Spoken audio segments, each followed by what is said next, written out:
हरे कृष्णा। भक्ति शास्त्री पाठ्यक्रम श्रीमद् भगवत गीता यथारूप अध्याय क्रमांक 6। कल हमने अध्याय क्रमांक 6 प्रारंभ किया था, जिसमें हमने यह श्रवण किया था कि भगवान अर्जुन को कहते योग और संन्यास एक समान है। योगी जो होता है वो अपने मन और इंद्रियों को नियंत्रित करने का प्रयत्न करता है, और सन्यासी जो है जो भी कर्म करता है उसका फल वह कृष्ण को अर्पित करता है। इसलिए भगवान अर्जुन को कहते हैं वास्तविक सन्यासी योगी वही है जो अपने कर्म फल को के प्रति अनासक्त है और शास्त्र के अनुसार अपने कर्तव्य का पालन कर रहा है। वही असली सन्यासी है और वही असली योगी है। योग और सन्यास समान है, अर्थात विरक्ति पूर्ण कर्म त्याग के समान है, क्योंकि इंद्रिय तृप्ति की इच्छा को त्यागे बिना कोई कभी योगी नहीं हो सकता। हमने ये भी सुना था, प्रभुपाद जी कहते हैं योग का अर्थ है भगवान से जुड़ना। जो व्यक्ति अपने मन और इंद्रियों को नियंत्रित नहीं कर पा रहा वह योगी कभी भी नहीं बन सकता। और फिर भगवान अष्टांग योग की पद्धति को बताते हैं, जिसमें दो स्तर हैं, आरुरुक्षु और आरूढ़। उसको योगारूरुक्षु कहते भी हैं और योगारूढ़ भी कहते हैं।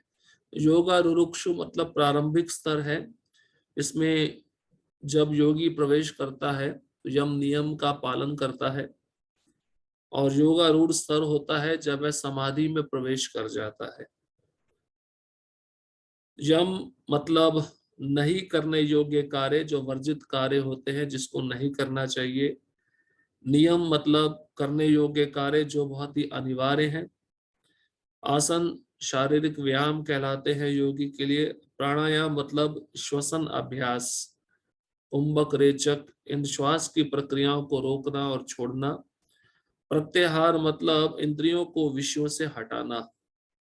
जहां जहां विषयों के आसक्ति में इंद्रियां लिप्त है, इंद्रियों को उन विषयों से हटाकर वापस अपने स्थान पर लाना। इसके पश्चात धारणा, भगवान के रूप पर मन एकाग्र करना, इसको धारणा कहते हैं। उसके पश्चात ध्यान आता है, जब योगी का भगवान के रूप पर गहन ध्यान लगने लगता है। और फिर समाधि आती, जिसमें योगी का मन पूरी तरह भगवान के रूप में तल्लीन हो जाता है। फिर हमने सुना था भगवान कहते हैं मन ही एक मित्र बनता है और मन ही शत्रु होता है। अगर मन को अपने वश में किया जाए तो हमारा मित्र है, और मन को अगर वश में नहीं किया जाता तो हमारा शत्रु है। नियंत्रित मन आत्मा का मित्र होता है और अनियंत्रित मन आत्मा का शत्रु है। जिसने मन को जीत लिया है वही सबसे श्रेष्ठ मन जिसने मन को जीत लिया है उसके लिए मन सर्वश्रेष्ठ मित्र है, और जो मन को जीत पाने में असमर्थ है उसके लिए मन सबसे बड़ा शत्रु होता है। फिर भगवान योगारूढ़ स्तर पर जो योगी के लक्षण होते हैं उसका वर्णन करते हैं। चितात्मनः प्रशांतस्य मतलब उसका मन नियंत्रित होता है, शांत रहता है। परमात्मा समाहिता, उसने परमात्मा को प्राप्त कर लिया होता है।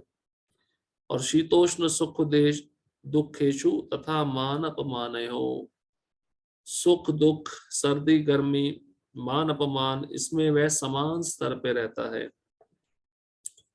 इनके प्रति द्वंद्वातीत हो जाता है, द्वंद्व से परे हो जाता है।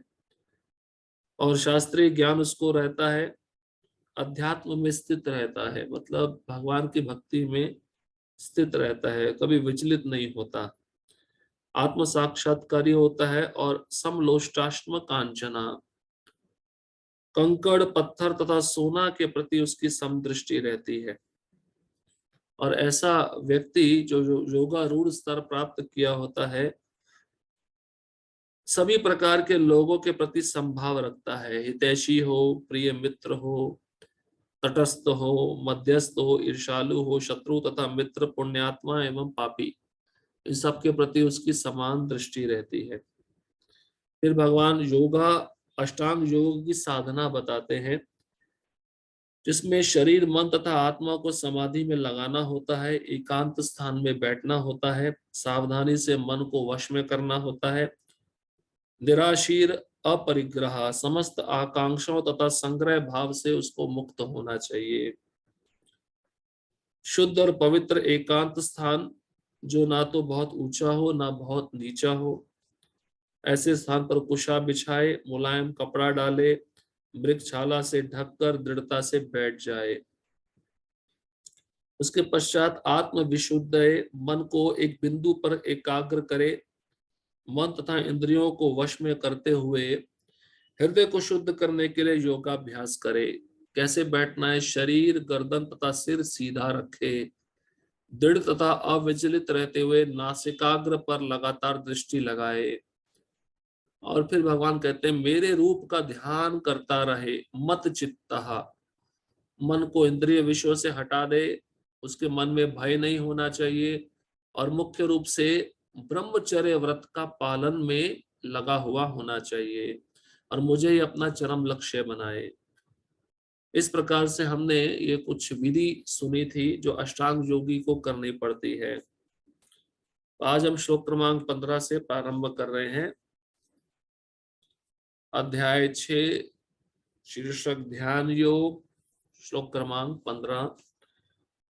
युञ्जन्नेवं सदात्मानं योगी नियतमानसा शांतिं निर्वाण परमां मत संस्थामधिगच्छति। इस प्रकार शरीर, मन तथा कर्म में निरंतर संयम का अभ्यास करते हुए संयमित मन वाले योगी को इस भौतिक अस्तित्व की समाप्ति पर भगवत धाम की प्राप्ति होती है। इस श्लोक में भगवान अष्टांग योग का चरम लक्ष्य बता रहे हैं। जो भगवान इसके पूर्व के श्लोक में विधि बताए हैं, जो ठीक से उस विधि का पालन करता है तो वह कहाँ जाता है, शरीर छोड़ने के पश्चात उसका गंतव्य स्थान क्या होता है। तो अष्टांग योग का चरम लक्ष्य इस श्लोक में बताया गया है।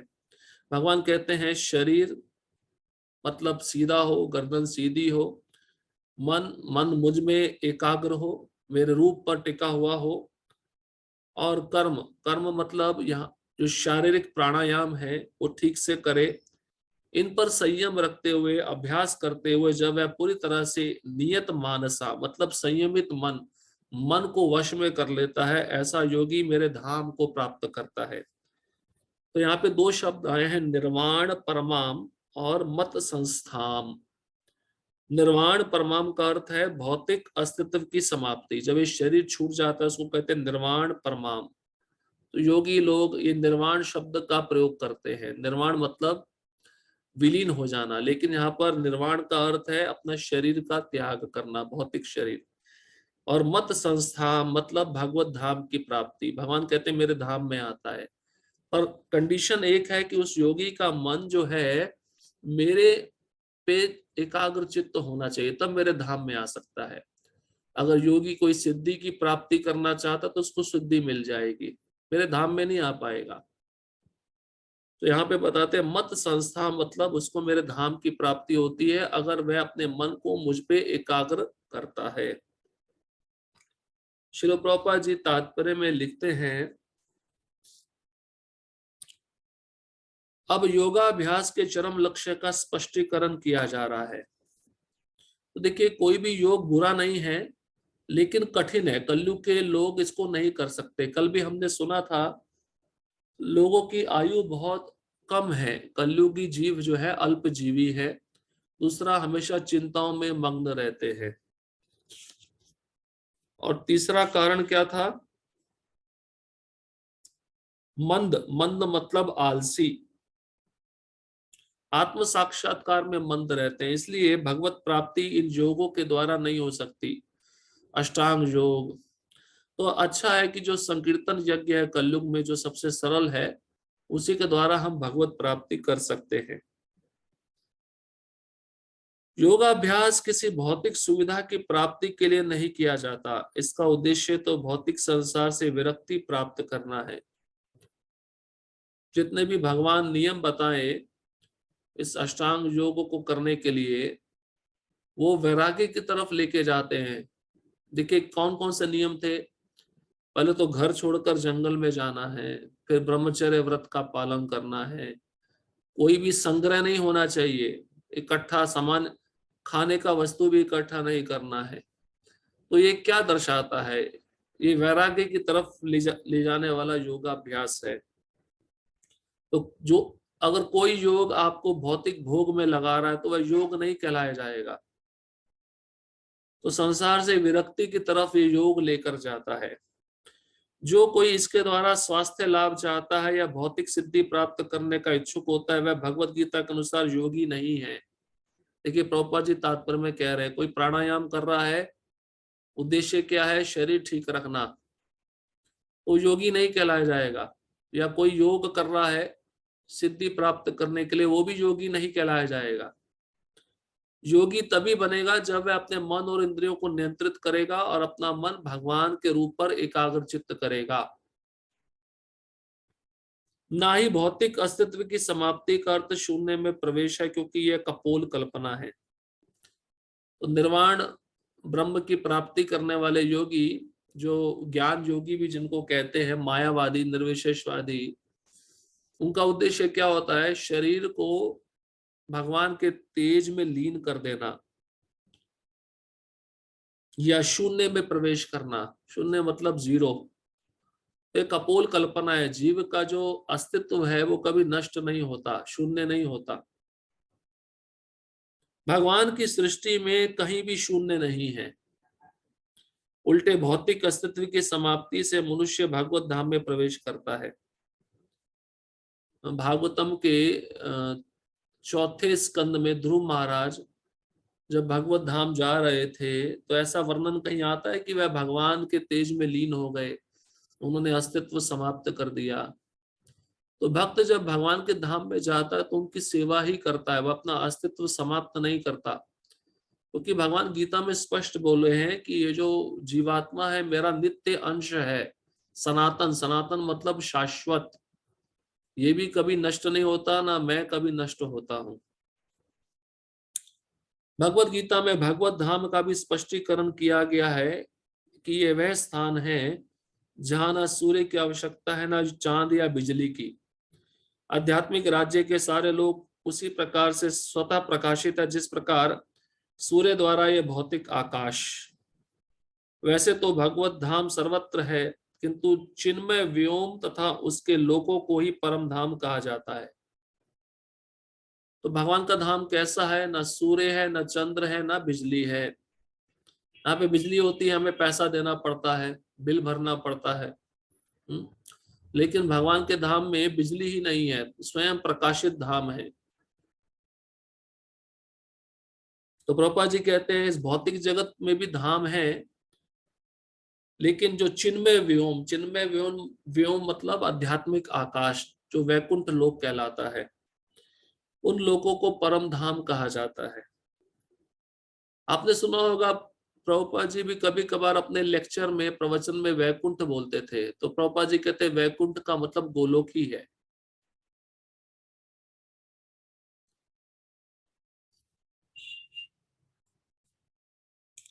एक पूर्ण योगी जिसे भगवान कृष्ण का पूर्ण ज्ञान है, जैसा कि यहाँ पर भगवान ने स्वयं कहा है।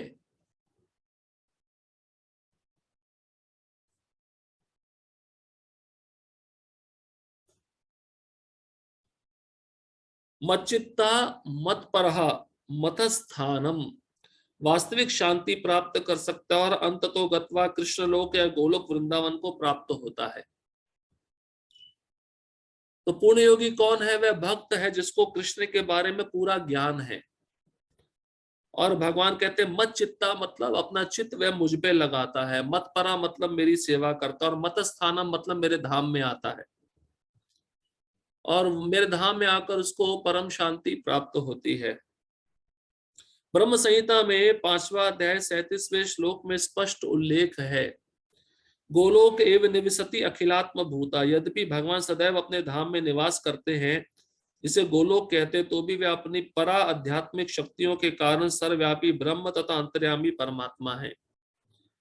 कोई भी कृष्ण तथा विष्णु रूप में उनके पूर्ण विस्तार को सही सही जाने बिना वैकुंठ में या भगवान के नित्य धाम गोलोक वृंदावन में प्रवेश नहीं कर सकता।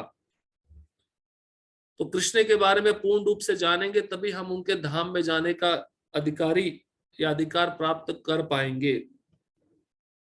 और कृष्ण अपने धाम में रहते हैं, फिर भी उनके शरीर से जो तेज निकलता है जिसमें योगी विलीन होना चाहते हैं वह भी स्थित है, और साथ ही साथ प्रत्येक जीव के हृदय में जो परमात्मा है उन्हीं से विस्तारित होते हैं। अतः कृष्ण भावना भावित व्यक्ति ही पूर्ण योगी है, क्योंकि उसका मन सदैव कृष्ण के कार्यकलापों में तल्लीन रहता है। सवै मनः कृष्ण पदार विंदयो। तो देखिए, जो योगी सिद्धि प्राप्त करने का इच्छुक है वो सिद्धि प्राप्त करने के लिए अपने मन को भगवान के चतुर्भुज रूप पर एकाग्र करता है। जब उसको सिद्धि मिल जाती है फिर उसका मन भगवान के चतुर्भुज रूप को भूल जाता है। तो प्रभुपाद जी कहते हैं जो सदैव अपने मन को कृष्ण के चरण कमलों में लगाया हुआ है, चरण कमलों में मतलब उनकी सेवा में लगाया हुआ है, वो पूर्ण योगी है। वेदों में भी हम पाते हैं तमेव विदित्वाति मृत्युमेति, केवल भगवान कृष्ण को जानने पर जन्म तथा मृत्यु के पथ को जीता जा सकता है। दूसरे शब्दों में योग की पूर्णता संसार से मुक्ति प्राप्त करने में है, इंद्रजाल अथवा व्यायाम के कर्तव्यों द्वारा अबोध जनता को मूर्ख बनाने में नहीं। तो मृत्यु को कौन जीत सकता है? जो भगवान कृष्ण का भक्त है। ध्रुव महाराज ने किसके मस्तक पर पांव रखकर विमान पर प्रवेश किया था? मृत्यु के मस्तक पर पांव रखे थे ध्रुव महाराज। तो ध्रुव महाराज जब जा रहे थे भागवत धाम तो स्वयं मृत्यु देवी आ गई और कहने लगी ये तो मृत्यु लोक है, मुझको स्वीकार के बिना कोई भी यहां से बाहर नहीं जा सकता है। लेकिन आप भगवान के महान भक्त हैं, शुद्ध भक्त हैं, तो मृत्यु जो साक्षात व्यक्तिगत स्वरूप में प्रकट हुए थे ध्रुव महाराज के सामने झुक गए। और ध्रुव महाराज जो भगवान के शुद्ध भक्त हैं उन्होंने मृत्यु के मस्तक पर पांव रखकर विमान पर प्रवेश किया, विमान में चढ़े। तो भक्त मृत्यु काल को भी जीत लेता है।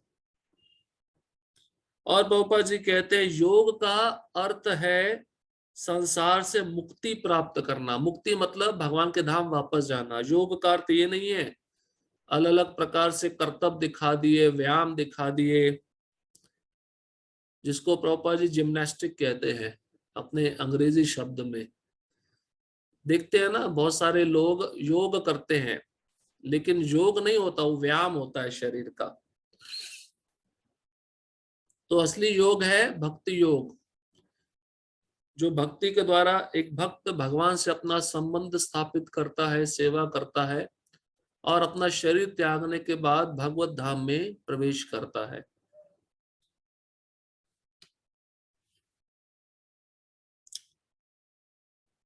अब श्लोक क्रमांक 16 और 17 में अष्टांग योग में विधान, अधिक खाना नहीं है, कम भी खाना नहीं है, अधिक सोना नहीं है, ज्यादा भी सोना नहीं है, ये सब योगी के लिए अच्छा नहीं होता। उसके बारे में अब भगवान बताने वाले हैं। खाने सोने आमोद प्रमोद करने में संयमित होना चाहिए, बैलेंस होना चाहिए। श्लोक क्रमांक 16 नात्य शनस्तस्तु योगो अस्ति न चैकात्ममश्नुता न चाति स्वप्नशीलस्य जाग्रतो नैव चार्जुन। हे अर्जुन, जो अधिक खाता है या बहुत कम खाता है, जो अधिक सोता है अथवा जो पर्याप्त नहीं सोता, उसके योगी बनने की कोई संभावना नहीं है। अश्नता मतलब खाने वाले, अति मतलब अधिक। जो अधिक खा रहा है वह भी योगी नहीं बन सकता, और जो कम खा रहा है वो भी योगी नहीं बन सकता। जो अधिक सो रहा है वो भी योगी नहीं है, जो कम सो रहा है वो भी योगी नहीं है, उसकी योगी बनने की कोई संभावना नहीं होती। इसलिए भक्तों को समय पे ही प्रसाद लेना चाहिए और समय के बीच में अंतराल में कुछ भी खाना नहीं चाहिए और समय पे ही विश्राम करना चाहिए। जिससे पुनः इस शरीर में शक्ति प्राप्त होकर हम भगवान की सेवा कर सके। तो भक्त के लिए खाना सोना मतलब क्या है? इस शरीर को जीवित रखना, जिससे वह कृष्ण की सेवा कर सके। तात्पर्य यहाँ पर योगियों के लिए भोजन तथा नींद के नियमन की संस्तुति की गई है। अधिक भोजन का अर्थ है शरीर तथा आत्मा को बनाए रखने के लिए आवश्यकता से अधिक भोजन करना। तो ज्यादा खाना मतलब शरीर संतुष्ट हो चुका है, अब शरीर नहीं चाहता, लेकिन शरीर का डिमांड है कि मुझे और चाहिए, तो वह व्यक्ति इंद्र तृप्ति के लिए खाता है, तो उसको कहते हैं अधिक खाना। आवश्यकता से अधिक खाना, क्योंकि पेट भर चुका है, जितना जरूरत था ले लिया, लेकिन अभी भी इंद्र तृप्ति पूरी नहीं हुई है, तो वह व्यक्ति ज्यादा खाने का इच्छुक रहता है। मनुष्यों को मांसाहार करने की आवश्यकता नहीं है, क्योंकि प्रचुर मात्रा में अन्न, शाक, फल तथा दुग्ध उपलब्ध हैं। ऐसे सारे भोज्य पदार्थ भगवत गीता के अनुसार सतोगुणी माने जाते हैं। तो क्या खाना चाहिए ये भी योगी के लिए बहुत निर्भर करता है, क्योंकि जैसा आहार होगा वैसे हमारे विचार बनेंगे। तमोगुनी रजोगुनी आहार रहेगा तो हमारे तमोगुनी रजोगुनी विचार होंगे, और सत्वगुनी आहार होगा तो हमारे सत्वगुनी विचार रहेंगे। सत्वगुनी विचार मतलब दूसरों के प्रति हिंसा नहीं होगी। जो रजोगुनी तमोगुनी होता है उसके मन में सदैव दूसरों के प्रति हिंसा रहती है। तो प्रभुपाद जी कहते हैं सतोगुण वाले आहार कौन से हैं? अन्न है, शाक मतलब सब्जियां हैं, फल है, दूध है। भगवान ने ये सब हमको प्रदान किया है, और मनुष्य के लिए ये सब बना है, मांस नहीं बना है। ऐसे सादे भोज्य पदार्थ भगवत गीता के अनुसार सतोगुणी माने जाते हैं। मांसाहार तो तमोगुणियों के लिए है। अतः जो लोग मांसाहार करते हैं, मद्यपान करते हैं, धूम्रपान करते हैं और कृष्ण को भोग लगाए बिना भोजन करते हैं, वे पाप कर्मों का भोग करेंगे, क्योंकि वे केवल दूषित वस्तुएं खाते हैं। भुंजते ते त्वहम पापा ये पचन्त्यात्म कारणात्। जो व्यक्ति इंद्रिय सुख के लिए खाता है या अपने लिए भोजन बनाता है, किंतु कृष्ण को भोजन अर्पित नहीं करता, वह केवल पाप खाता है। तो देखिए पाप हमारे शरीर में कैसे प्रवेश कर रहा है? केवल अपने लिए भोजन बनाना और स्वयं खाना, किसी दूसरे को ना देना, या कृष्ण को भोग लगा के ना खाना, इस तरह से पाप वह व्यक्ति के अंदर प्रवेश करता है। इसलिए भक्त को यह भी सोचना चाहिए, उसके पास जो कुछ भी है प्रसाद रूप में, उसको दूसरों को बांटकर ग्रहण करना चाहिए। अगर प्रसाद उसको मिला है और वह चुपके से खा रहा है, ये भी ठीक नहीं है। दूसरों को देकर बांटकर हमें ग्रहण करना चाहिए। जो पाप खाता है और नियत मात्रा से अधिक भोजन करता है, वह पूर्ण योग का पालन नहीं कर सकता। सही बात है, ज्यादा खाएंगे तो ज्यादा नींद आएगी, ज्यादा स्वप्न आएंगे। और पुरुषों के लिए, ब्रह्मचारियों के लिए तो वीर्य दोष बना रहता है। इसलिए पूर्ण योग का पालन ऐसा व्यक्ति नहीं कर सकता, क्योंकि हमने पहले सुना है कि पुरुष को क्या करना पड़ता है? ब्रह्मचर्य व्रत का पालन करना पड़ता है। तो पूर्ण योग का पालन नहीं कर पाएगा अगर वह ज्यादा मात्रा में भोजन ग्रहण करेगा। सबसे उत्तम यही है कि कृष्ण को अर्पित भोजन के उच्चिष्ट भाग को ही खाया जाए, मतलब प्रसाद प्रसाद ग्रहण किया जाए। कृष्ण भावना भावित व्यक्ति कभी भी ऐसा भोजन नहीं करता जो इससे पूर्व कृष्ण को अर्पित ना किया गया हो। खाली कृष्ण को अर्पित ही नहीं करना है, कृष्ण चेतना में ग्रहण करना है। बहुत सारे भक्त भगवान को भोग तो लगा देते हैं, लेकिन प्रसाद लेते समय कृष्ण चेतना में प्रसाद ग्रहण नहीं करते। दो तत्व हैं, भगवान को भोग भी लगाना है और उस प्रसाद को भगवत चेतना में ग्रहण करना है। प्रसाद लेते समय कृष्ण का चिंतन होते रहना चाहिए। इसलिए ब्रह्मचारी आश्रम में बताया जाता है, जब प्रसाद लेते तो कोई कृष्णा बुक पढ़ता है, कोई प्रभुपाद लीलामृत पढ़ता है, वो पढ़ते पढ़ते, सुनते सुनते हमें प्रसाद लेना चाहिए, जिससे हमारी चेतना पवित्र होती है। सुनने से मन पवित्र हो रहा है और प्रसाद ग्रहण करने से शरीर पवित्र हो रहा है। तो दोनों साथ साथ होना चाहिए। खाली आप शरीर को पवित्र कर रहे हो लेकिन मन को पवित्र नहीं कर रहे हो प्रसाद लेते समय या भगवत चिंतन करते समय, तो वो दूषित अवस्था में ही रहेगा। और ज्यादातर भक्तों की चेतना कैसी रहती है, प्रसाद में जो अच्छा है वो हमें चाहिए, जो अच्छा नहीं है वो हम ग्रहण नहीं करेंगे, तो ये भी दूषित चेतना है। अतः केवल, और साथ ही साथ ये भी ध्यान रखना है, किसी कर्मी के हाथ का बना हुआ नहीं खाना चाहिए। हो सके तो जो भक्त जप कर रहे हैं उनके हाथ का बना हुआ ही खाना चाहिए, क्योंकि ऐसे कर्मी व्यक्ति के हाथ का बना हुआ हम खाएंगे तो क्या प्रभाव होगा, हमारी चेतना दूषित रहेगी और हम कृष्ण का स्मरण नहीं कर पाएंगे। अतः केवल कृष्ण भावना भावित व्यक्ति ही योगाभ्यास में पूर्णता प्राप्त कर सकता है, ना ही ऐसा व्यक्ति कभी योग का अभ्यास कर सकता है जो कृत्रिम उपवास की अपनी विधियां निकालकर भोजन नहीं करता है। तो ऐसे कई लोग भी होते हैं जो अनायास ही ऐसा उपवास रखते हैं जो शास्त्र में कभी वर्णित नहीं है। देखा ना आपने, नेता लोग हमारी मांगे पूरी करो, भूख हड़ताल पे बैठ जाते हैं, लेकिन भूख हड़ताल पे नहीं बैठेंगे, पर्दे के पीछे जाकर कुछ खा लेंगे। तो शास्त्र में जो उपवास दिया जाता है वही हमें करना चाहिए, जैसे एकादशी का व्रत है, रामनवमी का व्रत है, जन्माष्टमी का व्रत है। ये भगवान कृष्ण को प्रसन्न करने के लिए सभी व्रत दिए गए हैं। लेकिन व्यक्ति अनायास ही अपने मन से कोई ऐसा उपवास बना लेता है और घोषणा कर देता है, उसके साथ साथ सारे लोग उसका साथ देते हैं, तो ये भी तमोगुण का लक्षण है। कृष्ण भावना भावित व्यक्ति शास्त्रों द्वारा अनुमोदित उपवास करता है, ना तो वह आवश्यकता से अधिक उपवास रखता है, ना ही अधिक खाता है। इस प्रकार वह योगाभ्यास करने के लिए पूर्णतया योग्य है। जो आवश्यकता से अधिक खाता है वह सोते समय अनेक सपने देखेगा, और कोई भगवान का सपना नहीं आएगा। इंद्र तृप्ति की है खाने के रूप में, तो वह इंद्र तृप्ति का ही सपना आएगा।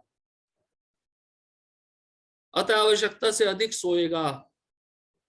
ज्यादा खाना मतलब ज्यादा सोना, ज्यादा स्वप्न देखना। अब देखिए प्रभुपाद जी बता रहे कितना घंटा सोना चाहिए है, आप अनुमान लगा लीजिए आप कौन से गुण में आते हैं। मनुष्य को प्रतिदिन 6 घंटे से अधिक नहीं सोना चाहिए। जो व्यक्ति 24 घंटों में से 6 घंटों से अधिक सोता है वह अवश्य ही तमोगुणी है, ये प्रभुपाद जी कह रहे हैं। मेरे पे दोषारोपण मत करिएगा। तमोगुणी व्यक्ति आलसी होता है और अधिक सोता है, ऐसा व्यक्ति योग नहीं साध सकता। तो 24 घंटे में से 6 घंटा सोना काफी है ना। जब हम भक्त नहीं थे तब 8 घंटा 10 घंटा सोते रहते थे, लेकिन अब 6 घंटा सोना पर्याप्त है। हाँ, किसी भक्त का शरीर के द्वारा ज्यादा श्रम होता है, ज्यादा मेहनत होती है, तो वह 7 घंटा सो सकता है, 1 घंटा ज्यादा सो सकता है, लेकिन 7 घंटे से ज्यादा नहीं। तो सेवा पे भी निर्भर रहता है, जैसे गौशाला में किसी का सेवा है, उसमें शरीर का श्रम ज्यादा होता है तो उसको थोड़ा नींद ज्यादा चाहिए, तो वह नींद को ले सकता है। नींद भी पर्याप्त नहीं होगी तो क्या होगा, जब के समय नींद आएगी, फिर वो भी तमोगुण है। जब के समय व्यक्ति सो जाएगा, जब के समय नहीं सोना चाहिए। इसलिए जो अधिक खा रहा है या कम खा रहा है, जो अधिक सो रहा है कम सो रहा है, वह योग नहीं साध सकता। इसका अर्थ है जितना आपके शरीर को आवश्यकता है उस शरीर को बनाए रखने के लिए हमें क्रियाएं करनी चाहिए, और मुख्य उद्देश्य क्या होना चाहिए इन क्रियाओं के पीछे, भगवान कृष्ण की सेवा। खाना है शरीर और आत्मा को बनाए रखने के लिए, सोना है शरीर और आत्मा को बनाए रखने के लिए, जिससे हम पुनः जग कर कृष्ण की सेवा में लग सके और उत्साह पूर्वक। तो वह सोना भी खाना भी सेवा में गिना जाता है।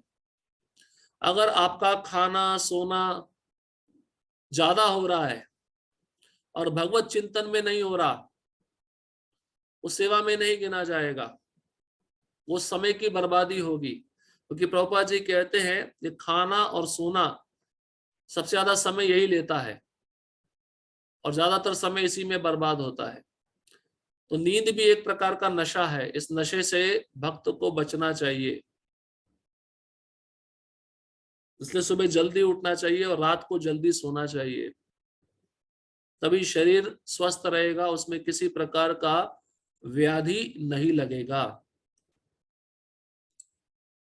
श्लोक क्रमांक 17, युक्ताहार विहारस्य युक्त चेष्टस्य कर्मसु युक्ता स्वप्नावबोधस्य योगो भवति दुःखः। जो खाने सोने आमोद प्रमोद तथा काम करने की आदतों में नियमित रहता है, वह योगाभ्यास द्वारा समस्त भौतिक कलेशों को नष्ट कर सकता है।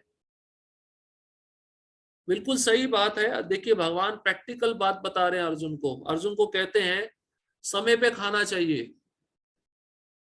हमारे शरीर में एक टाइम क्लॉक रहता है, अगर आप समय पे खाओगे, उस समय पे आपको प्रसाद नहीं मिल रहा तो भूख लगनी शुरू हो जाती है। वो क्लॉक सेट रहता है। तो खाना समय पे चाहिए। जैसे कई भक्तों ने नियम बनाया है दिन में 2 बार ही प्रसाद लेंगे, तो 2 बार जो प्रसाद ले रहे हैं उसके बीच में फिर कुछ खाना नहीं चाहिए। और सोना भी समय पे चाहिए। नहीं, ऐसा नहीं है कि जब मन में आया आप सो रहे हो, ऐसा नहीं होना चाहिए। अब ब्रह्म मुहूर्त के समय तो सोना बिल्कुल नहीं चाहिए। उस समय तो उठ जाना चाहिए, स्नान कर कर अपने आध्यात्मिक क्रिया में लग जाना चाहिए, जप करना चाहिए, सेवा करनी चाहिए। और यहाँ पर एक शब्द आया है आमोद प्रमोद। आमोद प्रमोद मतलब विहारस्य, मतलब खाना सोना और काम की चेष्टाएं, इसमें विहार, विहार को कहते हैं आमोद प्रमोद। ये सब संयमित होना चाहिए। तात्पर्य खाने सोने रक्षा करने तथा मैथुन करने में जो शरीर की आवश्यकताएं हैं, अति करने से योगाभ्यास की प्रगति रुक जाती है। जहां तक खाने का प्रश्न है, इसे तो प्रसादम या पवित्रीकृत भोजन के रूप में नियमित बनाया जा सकता है।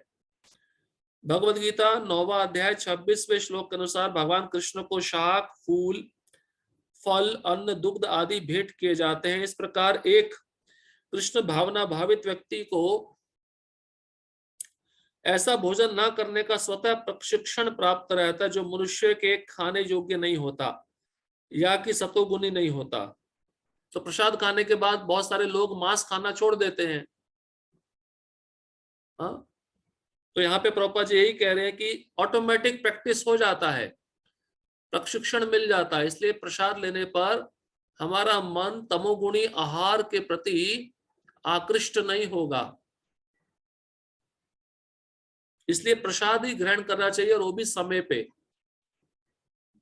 अब ग्रस्त भक्त है, वो दिन में 3 बार लेते तो 3 बार ले, लेकिन तीनों बार बड़ा भारी प्रसाद नहीं लेना चाहिए।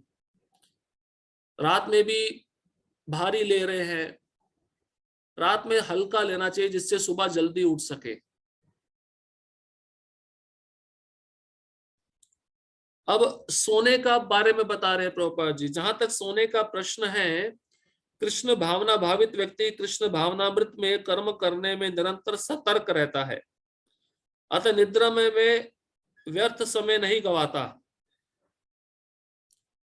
हमारे षड गोस्वामी कितना सोते थे? 1.5 घंटा। और अगर उनको भजन में ज्यादा रुचि आ रही तो 1.5 घंटा भी नहीं सोते थे। प्रभुपाद जी स्वयं 2 या 2.5 घंटा सोते थे। हमारे आचार्यों के जीवन चरित्र से हमें सीखना चाहिए। ज्यादा नींद हमें नहीं लेनी चाहिए, क्योंकि ज्यादा नींद मतलब समय का बर्बादी। भाव भक्ति के 9 लक्षणों में से एक लक्षण है अव्यर्थ कालत्वम, समय की बर्बादी। शुद्ध भक्त एक भी क्षण कृष्ण की सेवा किए बिना व्यतीत व्यर्थ नहीं गवाता। इसलिए जो गंभीर भक्त होते हैं ना, वो सुबह जल्दी उठते हैं और रात को जल्दी सो जाते हैं। प्रभुपाद जी के एक शिष्य थे कूर्मा प्रभु, वो गाय की सेवा करते थे। रात को 8 बजे सो जाते थे और सुबह 2 बजे उठ जाते थे। उनका नियम था। जो भी गंभीर भक्त होते हैं, देखिए रात को जल्दी सोएंगे, सुबह आप जल्दी उठेंगे। आप भक्ति विनोद ठाकुर के बारे में देख लीजिए, वो भी 7 बजे सो जाते थे शाम को, और रात में 1-2 बजे उठ जाते थे और ग्रंथ लिखते थे। प्रभुपाद जी भी सो जाते थे 10 बजे के आसपास, 1 बजे उठ जाते थे। उस शरीर में भगवान के प्रति इतना आसक्ति हो जाता है कि जो खाना सोना, इसके प्रति भक्त आसक्त नहीं होता। धीरे धीरे ये भौतिक क्रियाएं कम होने लगती हैं। अब कृत्रिम रूप से इसको कम नहीं किया जा सकता। अभी कोई भक्त सोचे प्रभु जी मैं कम सोना चाहता हूँ, ये संभव नहीं है। इसके लिए प्रैक्टिस करना पड़ता है, अभ्यास करना पड़ता है। एकदम से नहीं होगा। एकदम से आप नींद कम लेना शुरू करेंगे तो शरीर आपको व्याधि में डाल सकता है, बीमार हो सकते हैं। इसलिए कई भक्तों को शारीरिक रूप से आदत हो जाती है और वो उस परिस्थिति में ढल जाते हैं। अव्यर्थ कालत्वम, कृष्ण भावना भावित व्यक्ति अपना 1 मिनट का समय भी भगवान की सेवा के बिना नहीं बिताना चाहता, अतः वह कम से कम सोता है। इसके आदर्शशील रूप गोस्वामी हैं, जो कृष्ण की सेवा में निरंतर लगे रहते थे और दिन भर में 2 घंटे से अधिक नहीं सोते थे, और कभी कभी तो उतना भी नहीं सोते थे। और दूसरा उदाहरण प्रभुपाद जी बता रहे हैं, ठाकुर हरिदास, जो अपनी माला में 3 लाख नामों का जप किए बिना ना तो प्रसाद ग्रहण करते थे और ना सोते ही थे। तो 3 लाख माला मतलब 192 माला, और 192 माला मतलब 24 घंटा जप करना, तो सोने का प्रश्न ही नहीं उठता है। इसलिए अर्जुन को कृष्ण एक शब्द से पुकारते, गुडाकेश। गुडाकेश मतलब जिसने नींद पे विजय प्राप्त कर ली है। तो भक्त भी गुडाकेश हो जाता है, वो नींद पे विजय प्राप्त कर लेता है। जितना ज्यादा कृष्ण की सेवा में लगोगे उतना नींद और खाने पे नियंत्रण होता जाएगा। जहां तक कार्य का प्रश्न है, कृष्ण भावना भावित व्यक्ति ऐसा कोई भी कार्य नहीं करता जो कृष्ण से संबंधित ना हो। इस प्रकार उसका कार्य सदैव नियमित रहता है और इंद्र तृप्ति से अदूषित। क्योंकि कृष्ण भावना भावित व्यक्ति के लिए इंद्र तृप्ति का प्रश्न ही नहीं उठता, अतः उसे तनिक भी भौतिक अवकाश नहीं मिलता।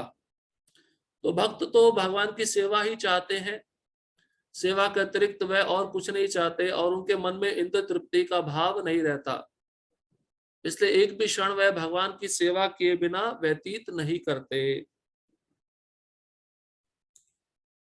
चूंकि वे अपने कार्य, वचन, निद्रा, जागृति तथा अन्य सारे शारीरिक कार्यों में नियमित रहते हैं, अतः उसे कोई भौतिक दुख नहीं सताता। जब आप समय पे खाएंगे, समय पे सोएंगे, तो शरीर भी रोगग्रस्त नहीं होगा। क्योंकि कृष्ण कह रहे हैं अर्जुन को, जब व्यक्ति इन सब क्रियाओं में बैलेंस्ड होता है, नियमित रखता है इन सब क्रियाओं को, तो भौतिक क्लेश नष्ट हो जाते हैं। मतलब शरीर का रोग, भौतिक क्लेश मतलब शरीर में जो रोग लगता है वो नष्ट हो जाएगा, व्याधि से वह मुक्त रहेगा। और आप देखिए, ये सच है कि जो भक्त सूर्य उदय से पहले उठता है, ब्रह्म मुहूर्त से पहले उठता है, उसके शरीर में रोग नहीं लगता, वो व्याधि मुक्त रहता है। हाँ, हल्का सा कुछ सर्दी खांसी हो जाए वो बात अलग है, लेकिन उसको ऐसा रोग नहीं लगेगा जो बहुत ही भीषण हो। तो ऐसे कलेशों से, मुख्य रूप से भौतिक कलेशों से वह भक्त मुक्त हो जाता है जब वह अपने इन क्रियाओं में बैलेंस रखता है, नियमन रखता है। और ये कैसे संभव है? योगाभ्यास के द्वारा। योगाभ्यास मतलब यहाँ पे भक्त के लिए भक्ति योग के द्वारा। तो प्रसाद खाना भी एक भक्ति है और विश्राम करना भी भक्ति है, अगर वह भगवत चेतना में ये सब क्रियाएं कर रहा है, तब वो भक्ति माना जाता है।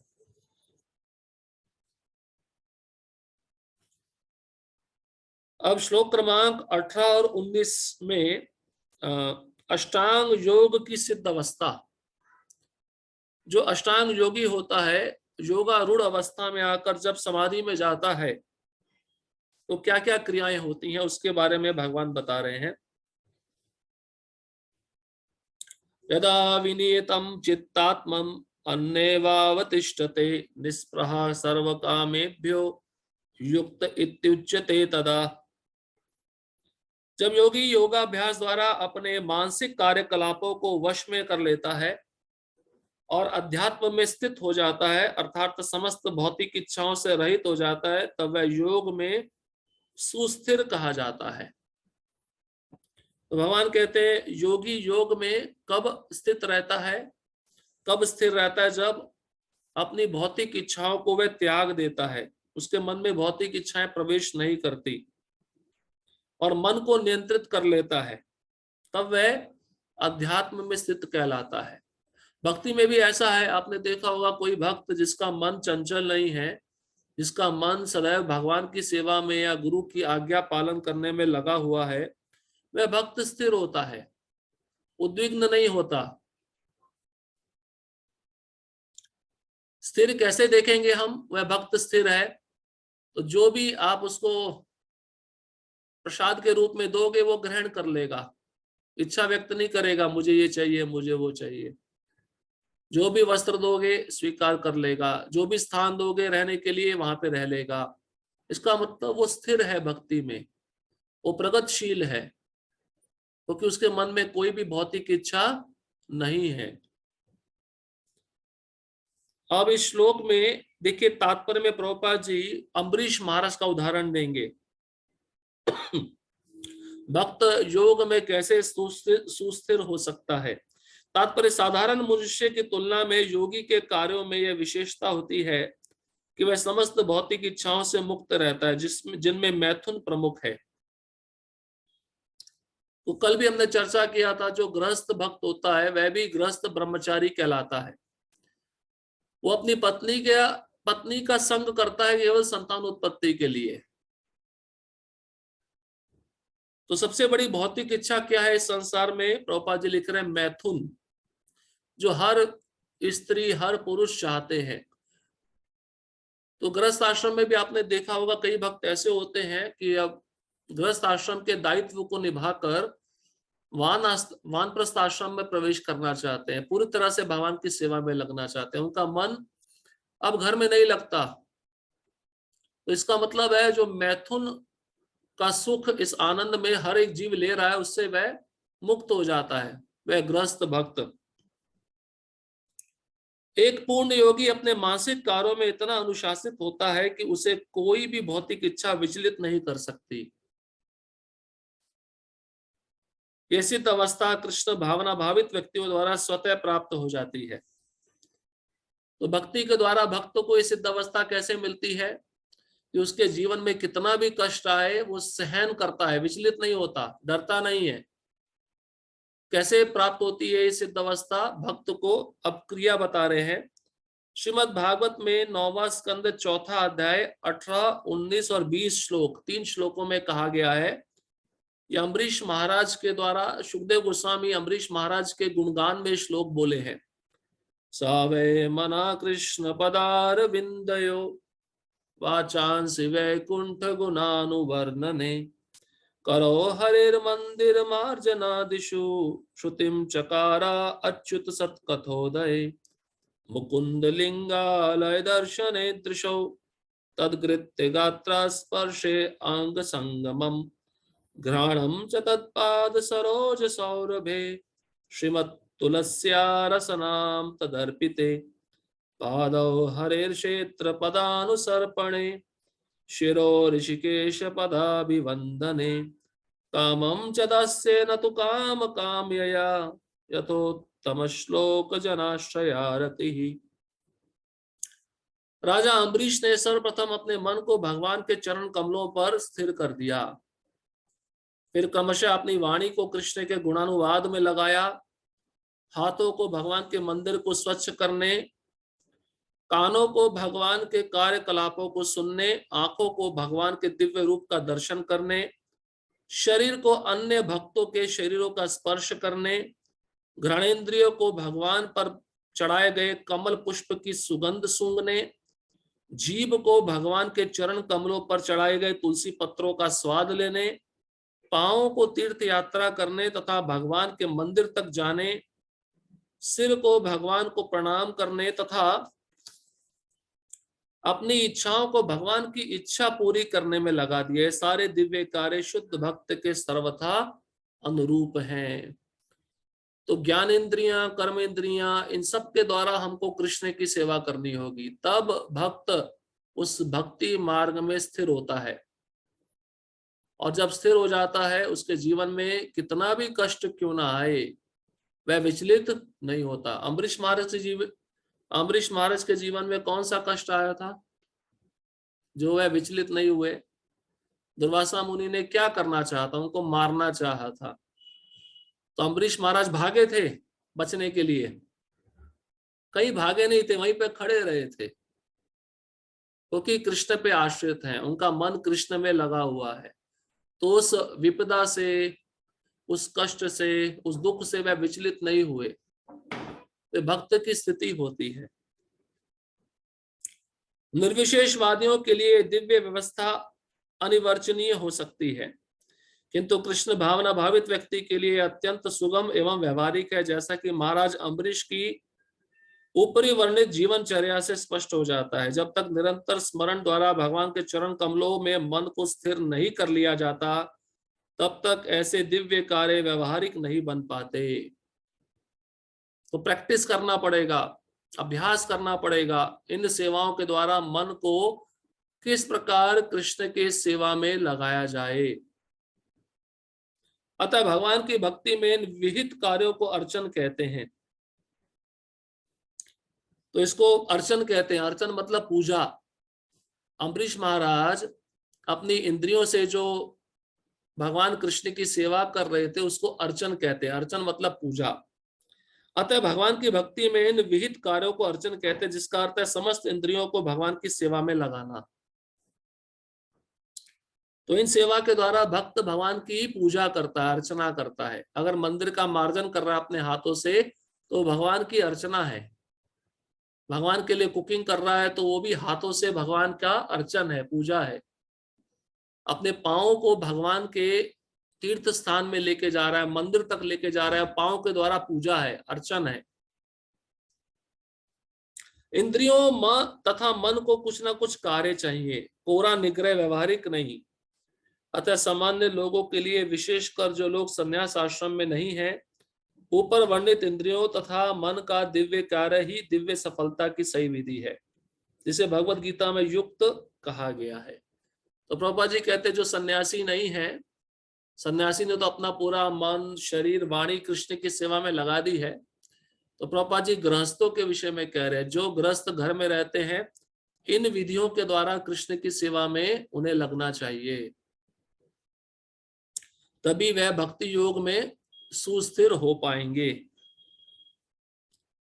अब भगवान अगले श्लोक में बताते हैं, जो योगी सुस्थिर रहता है योगाभ्यास में, वो कभी विचलित कैसे नहीं होता। एक उपमा देकर भगवान समझा रहे हैं। श्लोक क्रमांक 19, यथा दीपो निवातस्थो नेंगते सोपमा स्मृता योगिनो यत चित्तस्य युञ्जतो योग आत्मना। जिस प्रकार वायु रहित स्थान में दीपक हिलता डुलता नहीं, उसी तरह जिस योगी का मन वश में होता है, वह आत्म तत्व के ध्यान में सदैव स्थिर रहता है। देखा ना आपने, एक ऐसा स्थान जहां पे वायु नहीं बह रही, हवा नहीं चल रही, तो जो लौ होती है वो एकदम सीधी रहती है, हिलती नहीं है। उसी प्रकार से योगी का मन पूरी तरह से भगवान पर केंद्रित है, तो उसके जीवन में कितना भी कष्ट आएगा वो विचलित नहीं होगा, उसका मन सदैव भगवान के सेवा में लगा रहेगा।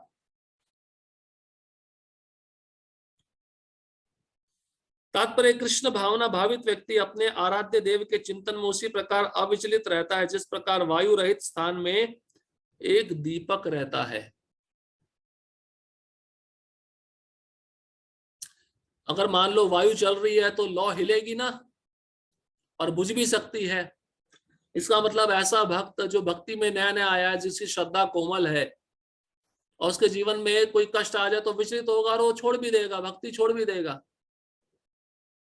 लेकिन जो अनर्थ निवृत्ति को पार करके पूर्ण रूप से निष्ठा के स्तर पे आ गया है और प्रगति कर रहा है आगे के पथ पर, तो वह कभी विचलित नहीं होता।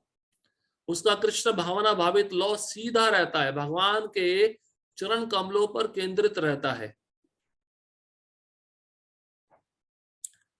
श्लोक क्रमांक 20, 21, 22 और 23 ये 4 श्लोक एक साथ हैं।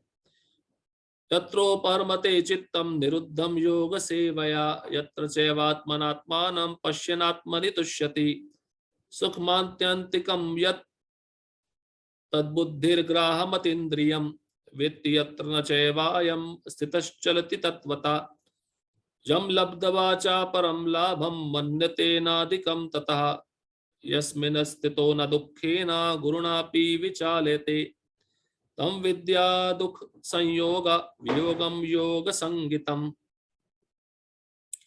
सिद्धि की अवस्था में जिसे समाधि कहते हैं, अब सिद्ध अवस्था बता रहे हैं भगवान। अष्टांग योग में सिद्ध अवस्था कैसे मिलती है उसके विषय में इन 4 श्लोकों में भगवान अर्जुन को कहते हैं। सिद्धि की अवस्था में जिसे समाधि कहते हैं, मनुष्य का मन योगाभ्यास के द्वारा भौतिक मानसिक क्रियाओं से पूर्णतया संयमित हो जाता है। इस सिद्धि की विशेषता यह है कि मनुष्य शुद्ध मन से अपने को देख सकता है और अपने आप में आनंद उठा सकता है। उस आनंदमयी स्थिति में वह दिव्य इंद्रियों द्वारा असीम दिव्य सुख में स्थित रहता है। इस प्रकार स्थापित मनुष्य कभी सत्य से विपत नहीं होता और इस सुख की प्राप्ति हो जाने पर वह इससे बड़ा कोई दूसरा लाभ नहीं मानता। ऐसी स्थिति को पाकर मनुष्य बड़ी से बड़ी कठिनाई में भी विचलित नहीं होता। यह निस्संदेह भौतिक संसर्ग से उत्पन्न होने वाले समस्त दुखों से वास्तविक मुक्ति है। तो समाधि, अब भक्त भी समाधि में रहता है ना, कैसे रहता है? सेवा करते करते मन पूरी तरह से भगवान में तल्लीन रहता है, चिंतन में लगा रहता है, तो इसको समाधि कहते हैं भक्त के लिए। तो योगी के विषय में भगवान कहते हैं, जब योगी समाधि में चला जाता है, हमने सुना था ना, यम नियम आसन प्राणायाम प्रत्याहार धारणा ध्यान समाधि। समाधि मतलब पूर्ण तल्लीनता, एब्जॉर्ब, इसको इंग्लिश में कहते हैं एब्जॉर्ब, पूरी तरह मग्न हो जाना। संसार में हम वस्तुओं में मग्न होते हैं ना, जैसे गोपियों का मन किस में मग्न रहता था? कृष्ण में मग्न रहता था। हमारा मन किस में मग्न रहता है? इंद्र तृप्ति में मग्न रहता है। तो हमको सिद्ध अवस्था किसमें प्राप्त है? इंद्र तृप्ति में। और गोपियों को सिद्ध अवस्था किसमें प्राप्त है? कृष्ण के चिंतन में। तो यहाँ पे बताते हैं, जब भक्त उस सिद्ध अवस्था में पहुंच जाता है जिसको समाधि कहते हैं, तब उसका मन योगाभ्यास के द्वारा भौतिक मानसिक क्रियाओं से पूरी तरह अलग हो जाता है। मतलब उसके मन में किसी भी प्रकार का भौतिक इच्छा नहीं रहता। तो प्रभुपाद जी का उदाहरण लेते हैं। प्रभुपाद जी पूरी तरह से समाधि में थे। एक योगी जैसे समाधि में रहता है वैसे नहीं। प्रभुपाद जी भ्रमण करते थे और कृष्ण के बारे में सोचते रहते थे, कहाँ मंदिर बनाना है, कैसे प्रचार करना है, इसको समाधि कहा जाता है। तो प्रभुपाद जी के मन में कोई अपने लिए विचार आता था, मुझे आज अच्छा खाने को मिले, मुझे आज ऐसा स्थान मिले जैसा महल की तरह हो? वो भौतिक विचार बिल्कुल भी शुद्ध भक्त के मन में प्रवेश नहीं कर पाता। और इस अवस्था में भगवान अर्जुन को कहते हैं, वह योगी शुद्ध मन से अपने को देख सकता है। अपने को देख सकता है मतलब वो समझ जाता है, मैं कौन हूं? मैं आत्मा हूं, मैं ये शरीर नहीं हूं, और अपने में आनंद उठा सकता है। आत्मा निर्लिप्त है ना, कोई कार्य नहीं करता है, भौतिक प्रकृति के 3 गुणों से उसका समावेश भी नहीं होता। लेकिन फिर ये इस संसार में आकर फंस क्यों जाता है? हमने पहले भी चर्चा किया, इस आत्मा को 2 प्रकार के शरीर मिलते हैं, आवरण मिलते हैं, जिसके कारण वह अपनी पहचान मन से नहीं तो शरीर से बना लेता है। इस कारण से उसको दुख सुख का अनुभव होता है। लेकिन जो योगी बिल्कुल आत्मिक स्तर पे आ गया, जो भक्त बिल्कुल आत्मा के स्तर पे आ गया, वो सदैव अपने में आनंद लेता है। आनंद मतलब जैसे पहले भी बताया, किसी प्रकार की भौतिक इच्छा नहीं है, ना शोचती ना कांक्षती, वो शोक भी नहीं करता है और किसी भौतिक वस्तु की इच्छा भी नहीं करता। लेकिन कृष्ण के लिए कोई वस्तु चाहिए तो उसकी इच्छा करेगा वो, और ऐसी स्थिति आनंदमयी कहलाती है। उसको अपनी दिव्य इंद्रियों के द्वारा असीम सुख मिलता है। पहले कैसी इंद्रियां थी? भौतिक इंद्रियां, जब इंद्र तृप्ति में लगी हुई थी। लेकिन जब उन्हीं इंद्रियों को कृष्ण की सेवा में लगाया तो कैसी बन गई वह इंद्रियां? आध्यात्मिक इंद्रियां बन गई। वो इंद्रियां अब आनंद देने लगी। इसलिए आपने देखा होगा कई भक्त ऐसे होते हैं जिनको सुनने में बहुत आनंद आता है, भगवान की कथा सुनने में। कई भक्त ऐसे होते हैं जिनको पढ़ने में बहुत आनंद आता है। तो मतलब वो उनकी कान रूपी इंद्रियां उनको सुख प्रदान कर रही हैं भगवत कथा के माध्यम से। तो इंद्रियों के द्वारा वह भक्त सुख का अनुभव करता है, आनंद लेता है, और फिर कभी सत्य से विपत नहीं होता। सत्य मतलब कभी भी भक्ति के मार्ग को छोड़ेगा नहीं वो। जब उसको आनंद मिल रहा है तो आनंद को छोड़ेगा वो? कभी आनंद को छोड़ के दुख में जाना पसंद करेगा? नहीं, तो आनंद में रहना ही पसंद करेगा। और सत्य मतलब भगवान, भक्ति का मार्ग, उससे वो कभी अलग नहीं होगा। और वह सोचता है इससे बड़ा कोई दूसरा लाभ है ही नहीं। कृष्ण भावना भावित जीवन में जो भक्त आनंद ले रहा है, अगर उसको बोला जाए कि ये भक्ति छोड़ दो, भक्ति छोड़कर तुम पूरी तरह से भौतिक जीवन पुनः व्यतीत करो, तो वो जाएगा भौतिक जीवन में। वो सोचेगा इससे बड़ा मुझे कोई आनंद ही नहीं है, चाहे तुम मुझे कितना भी धन दो, कितना भी ऐश्वर्य दो, मैं भगवान की सेवा नहीं छोड़ूंगा, क्योंकि भगवान की सेवा के अतिरिक्त उसको दूसरा कोई आनंद मिलता ही नहीं है। और ऐसी स्थिति में देखिए कृष्ण आगे अर्जुन को और बता रहे हैं, ऐसी स्थिति में मनुष्य के जीवन में, उस भक्त के जीवन में कितनी भी बड़ी से बड़ी कठिनाई आए वो विचलित नहीं होता। पांडव थे, कुंती महारानी थी, प्रहलाद महाराज, अम्बरीश महाराज, इनके जीवन में कितनी बड़ी बड़ी कठिनाइयां आई, कभी भी विचलित नहीं हुए, क्योंकि उनको वह आनंद प्राप्त था। तात्पर्य, योगाभ्यास से मनुष्य भौतिक धारणाओं से क्रमशः विरक्त होता जाता है। यह योग का प्रमुख लक्षण है। योगाभ्यास मतलब भक्ति योग। भक्ति योग कोई करता है तो कितनी भी भौतिक इच्छाएं तब धीरे धीरे कम होने लगती हैं। इसके बाद वह समाधि में स्थित हो जाता है, जिसका अर्थ यह होता है कि दिव्य मन तथा बुद्धि के द्वारा योगी अपने आप को परमात्मा समझने का भ्रम ना करके परमात्मा की अनुभूति करता है। तो समाधि इसको भी कहते हैं, मैं भगवान नहीं हूं, मैं भगवान का दास हूं।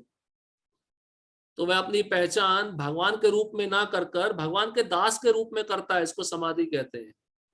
प्रभुपाद जी तात्पर्य में लिख रहे हैं, योगाभ्यास बहुत कुछ पतंजलि की पद्धति पर आधारित है।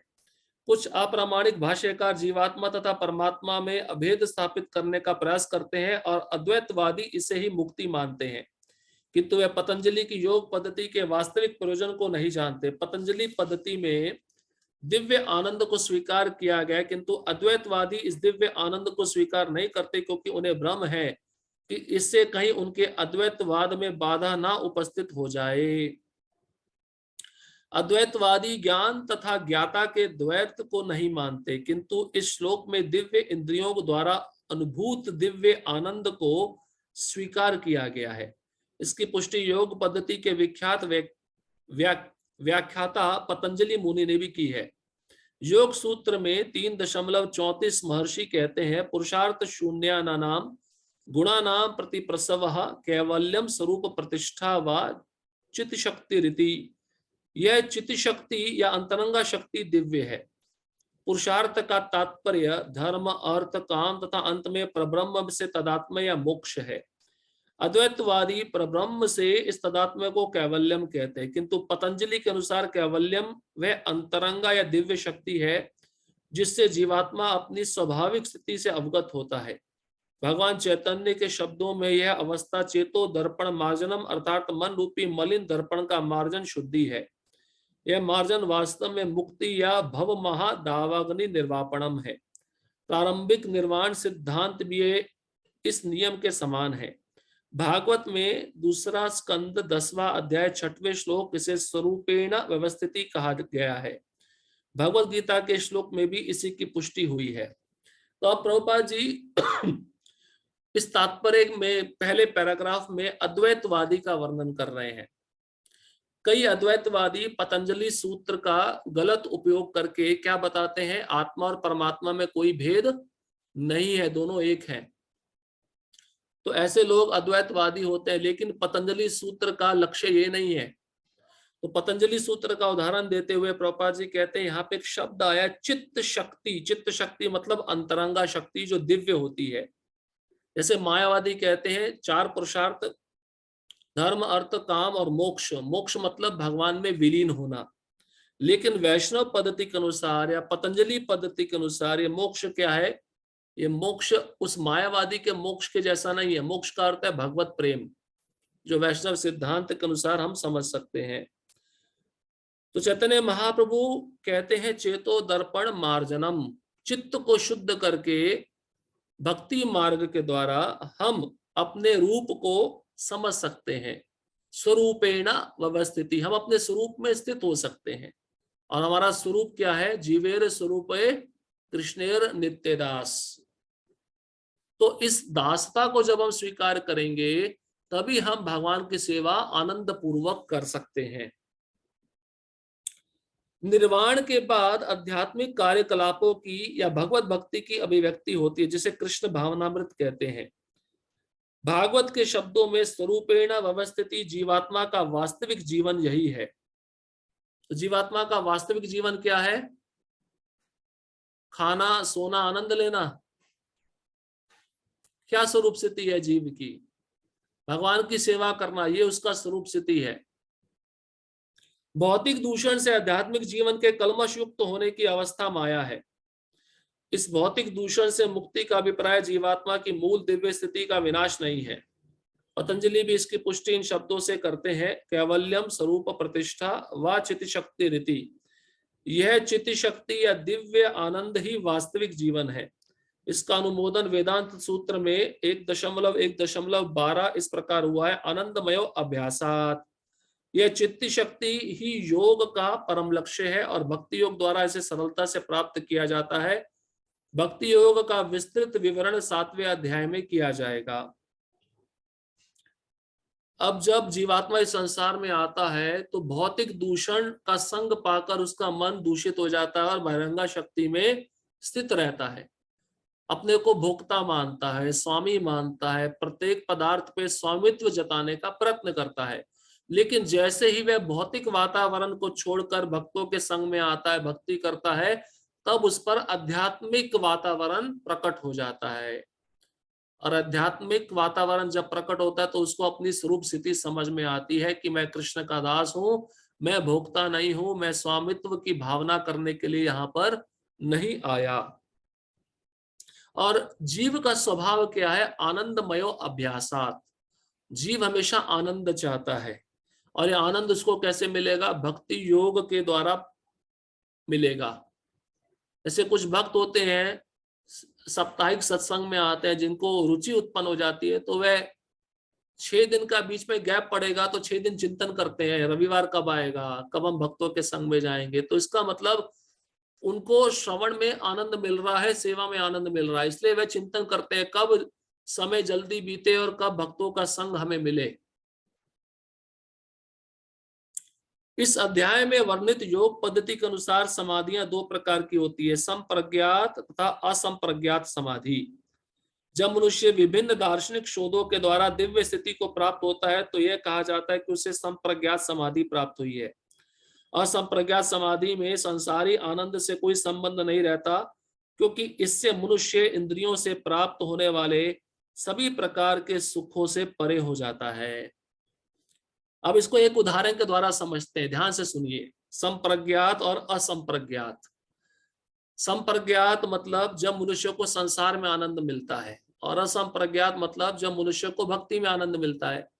जैसे मान लीजिए आप एक नदी के पास बैठे हैं, ठीक है, और नदी में ही चंद्रमा प्रतिबिंबित हो रहा है। आपने एक छोटा सा पत्थर का टुकड़ा लिया और नदी में फेंका, तो नदी में जो चंद्रमा दिख रहा है वो हिलेगा ना, हिलेगा ना। उसको कहते हैं संसारी जीवन, संप्रज्ञात। और जब आप पत्थर कितना भी डालो नदी में, उस चंद्रमा को ना देखते हुए आप ऊपर जो आकाश में चंद्रमा उसको देखो, तो वो हिलेगा क्या? वो नहीं हिलेगा। उसको कहते हैं असंप्रज्ञात। जब भक्त भक्ति में जीवन में इतना आनंद लेता है कि उसके जीवन में कोई भी कष्ट उसको विचलित नहीं कर पाता, उसको कहते हैं असंप्रज्ञात। और भक्ति में जीवन में शुरुआत में कोई कष्ट आ जाए तो भक्त सोचता है कैसे हो गया, क्यों हो गया, ऐसा नहीं होना चाहिए था। इसको कहते हैं संप्रज्ञात। तो ये मात्रा रहती है कर्मियों में, ये संप्रज्ञात की मात्रा बहुत ज्यादा होती है, इसलिए वो जल्दी विचलित हो जाते हैं। भक्ति में कोई नया नया आया है वो कम विचलित होता है, और जो भक्ति में बहुत ज्यादा प्रगत है वो विचलित ही नहीं होता, वो असंप्रज्ञात स्थिति में रहता है। एक बार इस दिव्य स्थिति को प्राप्त कर लेने पर योगी कभी उससे डिगता नहीं। डिगता नहीं मतलब हिलता नहीं है, चट्टान की तरह उसमें भक्ति योग करता रहता है, योगाभ्यास करता रहता है, उसको कोई हिला नहीं पाता। जब तक योगी इस स्थिति को प्राप्त नहीं कर लेता तब तक वह असफल रहता है। आजकल के तथाकथित योगाभ्यास में विभिन्न इंद्रिय सुख सम्मिलित हैं जो योग के सर्वथा विपरीत है। योगी होकर यदि कोई मैथुन तथा मादक द्रव्य सेवन में अनुरक्त होता है तो यह उपहासजनक है। तो सुना होगा ना, योगी भी चिलम पीते हैं, बीड़ी पीते हैं, गांजा पीते हैं। तो प्रभुपाद जी यहाँ पे कह रहे हैं वो ऐसे लोग आपको मिलेंगे और बोलेंगे भी, अरे महाराज आप नशीले पदार्थों का सेवन नहीं करते, फिर आप किस काम की भक्ति कर रहे हो? फिर आपके योग का महत्व क्या है? कुछ महत्व नहीं है। तो जो नशे में आनंद है उसी से तो योग शुरू होता है। जैसे उदाहरण के रूप में ओशो, ओशो का नाम सुना है? रजनीश अब उसका वाक्य था, सूत्र था, संभोग से समाधि तक। तो ये प्रभुपाद जी ये वर्णन कर रहे हैं, ऐसे मूर्ख लोग हैं समाज में जो सोचता है योग भी करो और आनंद भी लो, मतलब मादक द्रव्य सेवन भी करो, पर स्त्री पर पुरुष संग भी करो, और नशीले पदार्थों का सेवन करो, मैथुन करो। ये सब करने से भी हम समाधि तक पहुंच सकते हैं। ये सब करने से कभी भी समाधि प्राप्त नहीं होगी। वो समाधि प्राप्त होगी लेकिन वो इंद्र तृप्ति की समाधि प्राप्त होगी। यहां तक कि जो योगी योग की सिद्धियों के प्रति आकृष्ट रहते हैं वे भी योग में आरूढ़ नहीं कहे जा सकते। मतलब जो योगी अगर सिद्धि पाने के लिए योगाभ्यास कर रहा है वो भी योगारूढ़ नहीं है। योगारूढ़ तो वही कहलाएगा जो योगी अपने मन को कृष्ण के रूप पर एकाग्र कर रहा है। यदि योगी जन योग की आनुषंगिक वस्तुओं के प्रति आकृष्ट है तो उन्हें सिद्ध अवस्था को प्राप्त हुआ नहीं कहा जा सकता, जैसा कि श्लोक में कहा गया है। अतः जो व्यक्ति आसनों के प्रदर्शन या सिद्धियों के चक्कर में रहते हैं उन्हें समझ लेना चाहिए कि इस प्रकार से योग का मुख्य उद्देश्य ही समाप्त हो जाता है, क्योंकि इसमें भक्ति तो है ही नहीं। क्या है? अपना भोग है, मुझे सिद्धि चाहिए, तो योग किस काम का? ये तो भोग बन गया। इस युग में योग की सर्वोत्तम पद्धति कृष्ण भावनामृत है जो निराशा उत्पन्न करने वाली नहीं है। आप प्रसाद खाते हो, आपको निराशा होती है? भक्ति ऐसी योग पद्धति है वो जो कभी भी आपके जीवन में निराशा उत्पन्न नहीं करेगी। हाँ, थोड़ा सिद्धांत आ जाए, फिलॉसफी आ जाए, फिर निराशा हो जाती है, तब नींद आने लगती है, थोड़ी निराशा हो जाती है, लेकिन सिद्धांत समझना भी जरूरी है। एक कृष्ण भावना भावित व्यक्ति अपने धर्म में इतना सुखी रहता है कि उसे किसी अन्य सुख की आकांक्षा नहीं रह जाती। इस दंभ प्रधान युग में हठ योग, ध्यान योग तथा ज्ञान योग का अभ्यास करते हुए अनेक अवरोध आ सकते हैं, किंतु कर्म योग या भक्ति योग के पालन में ऐसी समस्या सामने नहीं आती।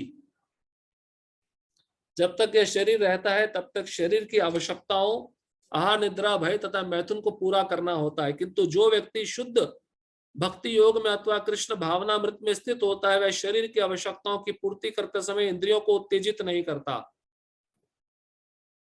इसका मतलब क्या है? भक्त को जितना आवश्यकता होता है उतना ग्रहण करता है। आवश्यकता से अधिक ग्रहण करेगा तो इंद्रियां क्या होगी? उत्तेजित होंगी, वो और लालसा करेंगी पाने की। प्रत्युत वह घाटे के सौदे का सर्वोत्तम उपयोग करके, घाटे का सौदा क्या है? घाटे का सौदा मतलब ये शरीर घाटे का सौदा है।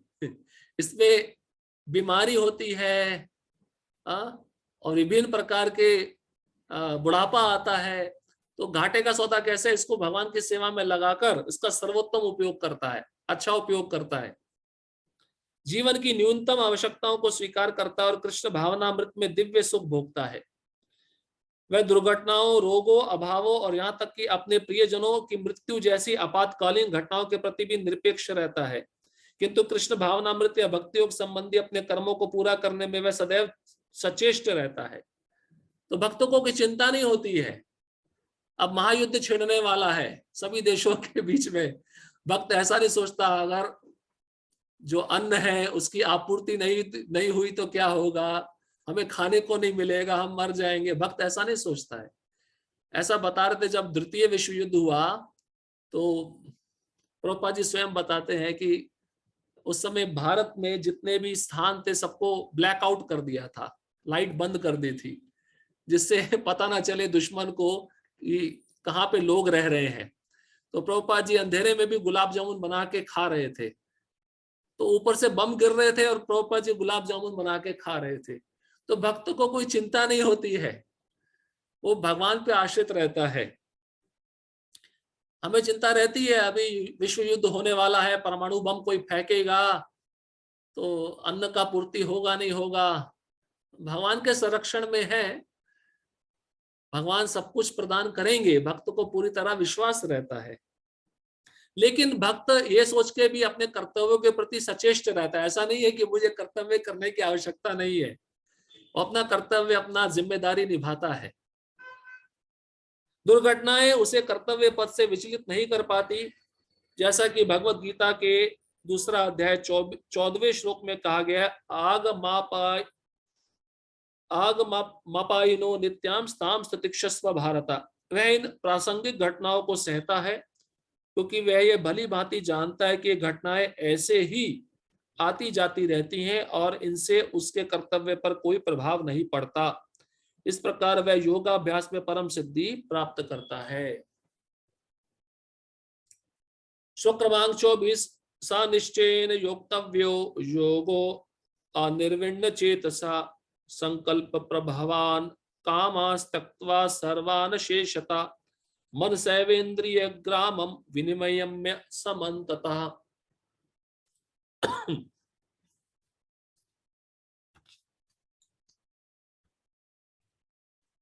अब भगवान अर्जुन को परमात्मा का साक्षात्कार योगी कैसे कर पाता है अष्टांग योग में, उसका वर्णन कर रहे हैं।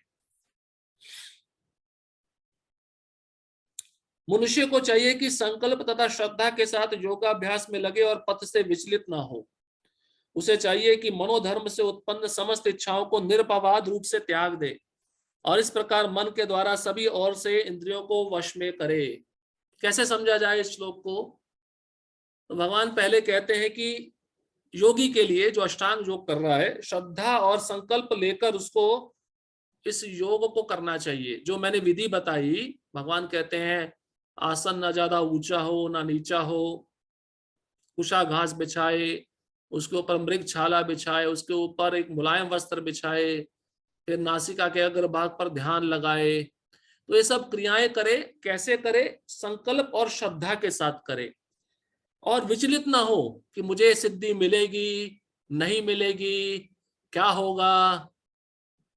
और मनोधर्म को त्याग दे। मनोधर्म यही है ना, भक्ति के जीवन में मनोधर्म कैसे आता है? कोई ब्रह्मचारी आश्रम ज्वाइन कर लिया, ठीक है, उसने अपना पूरा जीवन गुरु को समर्पण कर दिया, लेकिन अगर कुछ समय के बाद वो एक ऐसे ब्रह्मचारी को देखता है जो गृहस्थ आश्रम में प्रवेश कर गया, तब उसके मन में भी भय आता है, मेरा क्या होगा, अगर बुढ़ापे में मैं बीमार हो गया तो मेरा सेवा कौन करेगा? इसको कहते हैं मनोधर्म। तो मनोधर्म को त्याग देना चाहिए, ऐसे होगा वैसे होगा। कृष्ण कहे गीता में, योग क्षेमम वहां में हम, मैं रक्षण करता हूं अपने भक्त का, उसके पास जो नहीं है मैं देता हूं, और जो है उसका रक्षण करता हूं। फिर मनोधर्म को हम क्यों बीच में लाते हैं? इसका मतलब हमें कृष्ण के शब्दों पर पूर्ण विश्वास नहीं है, पूर्ण श्रद्धा नहीं है। अब पूर्ण श्रद्धा या पूर्ण विश्वास नहीं है कृष्ण के शब्दों पर, तो हम कृष्ण को कैसे प्राप्त करेंगे? संभव ही नहीं है। कई वक्त कहते हैं ना, दीक्षा ले लिया है लेकिन कहते हैं इसी जन्म में तो मैं भगवत धाम नहीं जा सकता हूं, मुझे 3-4 जन्म लगेंगे। इसका मतलब पहले ही श्रद्धा और संकल्प नहीं है। तो मतलब पहले से योजना बना लिया 3-4 जन्म यहीं पे रहना है, तो बहुत अच्छा है, बहुत अच्छा प्लानिंग है। ये जन्म में कष्ट जा नहीं रहे हैं, 3-4 जन्म लेकर और कष्ट निकालने हैं, तो अच्छा है। मतलब अनुभव नहीं हुआ है अभी संसार का, ये संसार दुखालयम है, इसका अनुभव नहीं हुआ है भक्तों को। जब अनुभव होगा तभी तो वह भगवान को शरणागत होता है। तो मनोधर्म ये निकालना पड़ेगा। हमारा मन तो वश में नहीं हो पा रहा है।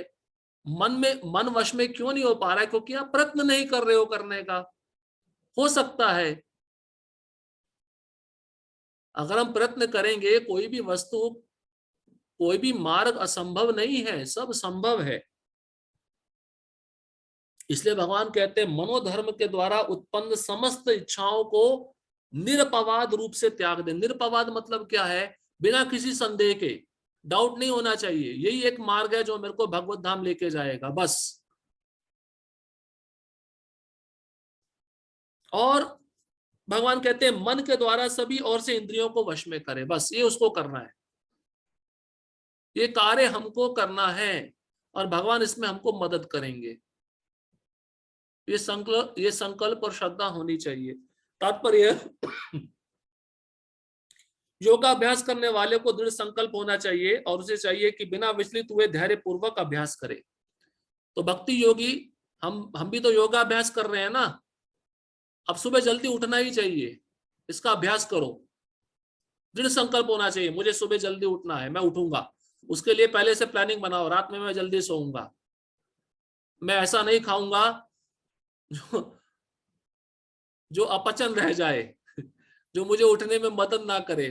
खाली हल्का लूंगा और जल्दी सोऊंगा। संकल्प लेना चाहिए, दृढ़ संकल्प लेना चाहिए। पैसा कमाने के लिए हम दृढ़ संकल्प लेते हैं ना, ओवर टाइम करते हैं, हाँ, सब कुछ करते हैं, लेकिन भक्ति के मामले में कोई दृढ़ संकल्प नहीं है। और भगवान कहते हैं धैर्य पूर्वक अभ्यास करे। धैर्य मतलब पेशेंस होनी चाहिए। अरे नहीं हो पा रहा है, क्यों नहीं हो पा रहा है, कैसे होगा? धैर्य होना चाहिए। हर वस्तु समय लेती है, अंत में उसकी सफलता निश्चित है। उसे यह सोचकर बड़े ही धैर्य से इस मार्ग का अनुसरण करना चाहिए। और यदि सफलता मिलने में विलंब हो रहा हो तो निरुत्साहित नहीं होना चाहिए। अब जब कर रहे हैं प्रभु जी, कृष्ण प्रेम प्राप्त नहीं हो रहा, 10 साल हो गए, 20 साल हो गए, अरे ठीक है, कृष्ण प्रेम नहीं मिल रहा तो इसका मतलब कुछ ना कुछ समस्या हो रही है ना साधना में, या तो संग गलत हो रहा है, या अपराध हो रहे हैं। तो ये तो हमें ही जानना पड़ेगा। तो जब तक हम हमारी गलतियां नहीं जानेंगे, तब तक हम कैसे आगे बढ़ेंगे? पहले तो गलतियों को जानना, उसको सुधारना है, फिर धैर्य पूर्वक प्रयास करना है। तो निरुत्साहित नहीं होना है, उत्साह नहीं खोना है। जब करते समय नींद आ रही है, प्रभु जी क्या करें, लेकिन प्रसाद समय लेते समय नींद नहीं आती। प्रसाद में उत्साह रहता है, जप में उत्साह नहीं रहता। तो जितना प्रसाद में उत्साह है उतना जप में भी उत्साह दिखाओ, तब आपकी भक्ति बहुत तेज गति से दौड़ेगी।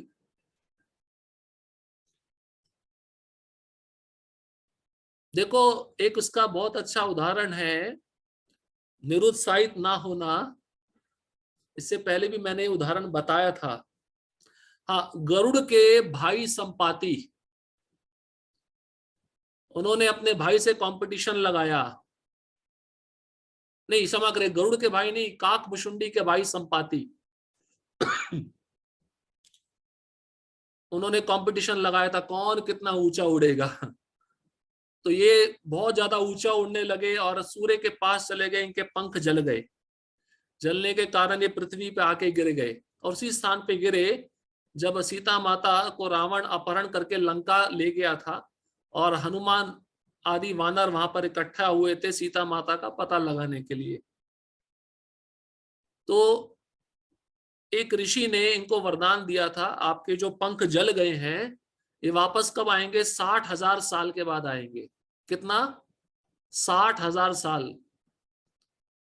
हमसे 60 सेकंड का इंतजार नहीं होता, हमको इंस्टेंट चीज चाहिए।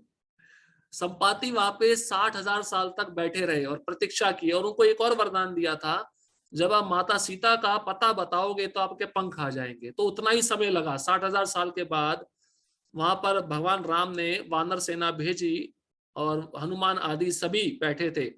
और संपाति ने देखा मेरे पास अच्छा भोजन आया है, काफी समय से मैं भूखा हूं, इन वानरों को खा जाऊंगा। तो अचानक से, और संपाति को ऐसा दृष्टि दिया था कि वो जिस स्थान पे है बैठे बैठे सीता को देख सकते थे वो कहाँ पे है।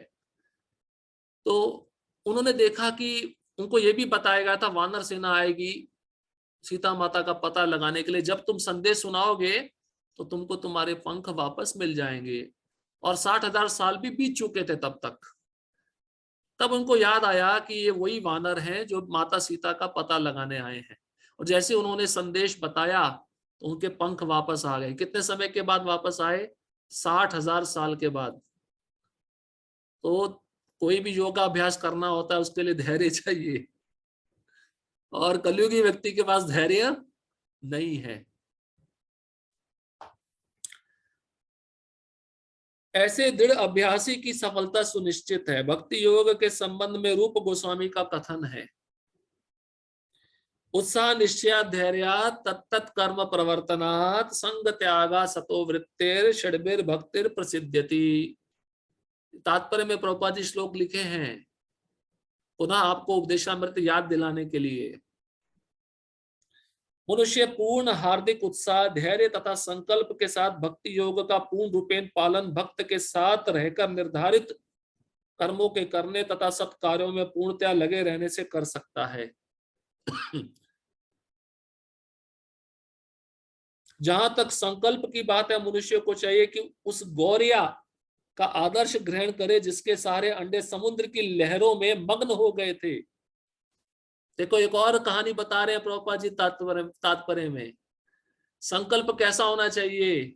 गौरिया पक्षी जैसा जिसके अंडे समुद्र ने ले लिए थे। कहते हैं कि गौरिया ने समुद्र तट पर अंडे दिए किंतु विशाल समुद्र उन्हें अपनी लहरों में समेट ले गया। इस पर गौरिया अत्यंत क्षुब्ध हुई और उसने समुद्र से अंडे लौटा देने के लिए कहा, किंतु समुद्र ने उसकी प्रार्थना पर कोई ध्यान नहीं दिया। अतः उसने समुद्र को सुखा डालने की ठान ली। वे अपनी नन्ही सी चोंच से पानी उलीचने लगी। सभी उसके इस असंभव संकल्प का उपहास करने लगे।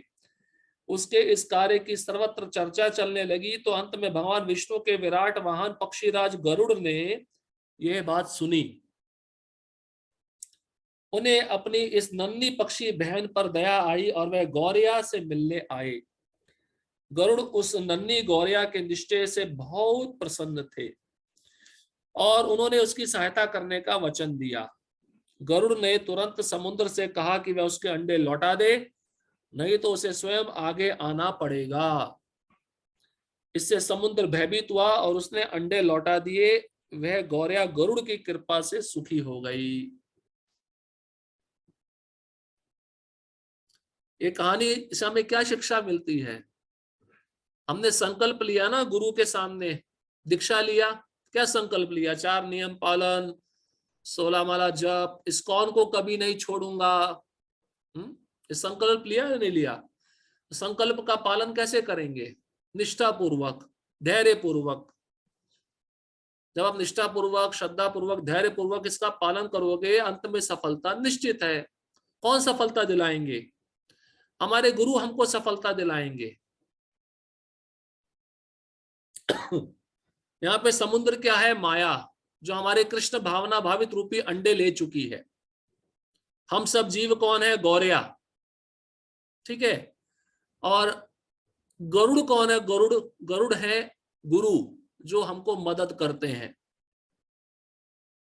अब हर काम गुरु नहीं करेंगे, हमको भी तो कुछ करना पड़ेगा ना। हमें श्रद्धा और निष्ठा उत्साह दिखाना पड़ेगा। जब हम ये दिखाएंगे तो गुरु प्रसन्न होते हैं, क्योंकि गौरिया ने क्या दिखाया कि छोटी सी पक्षी है और अपनी चोंच से पानी खाली करने लगी समुद्र का।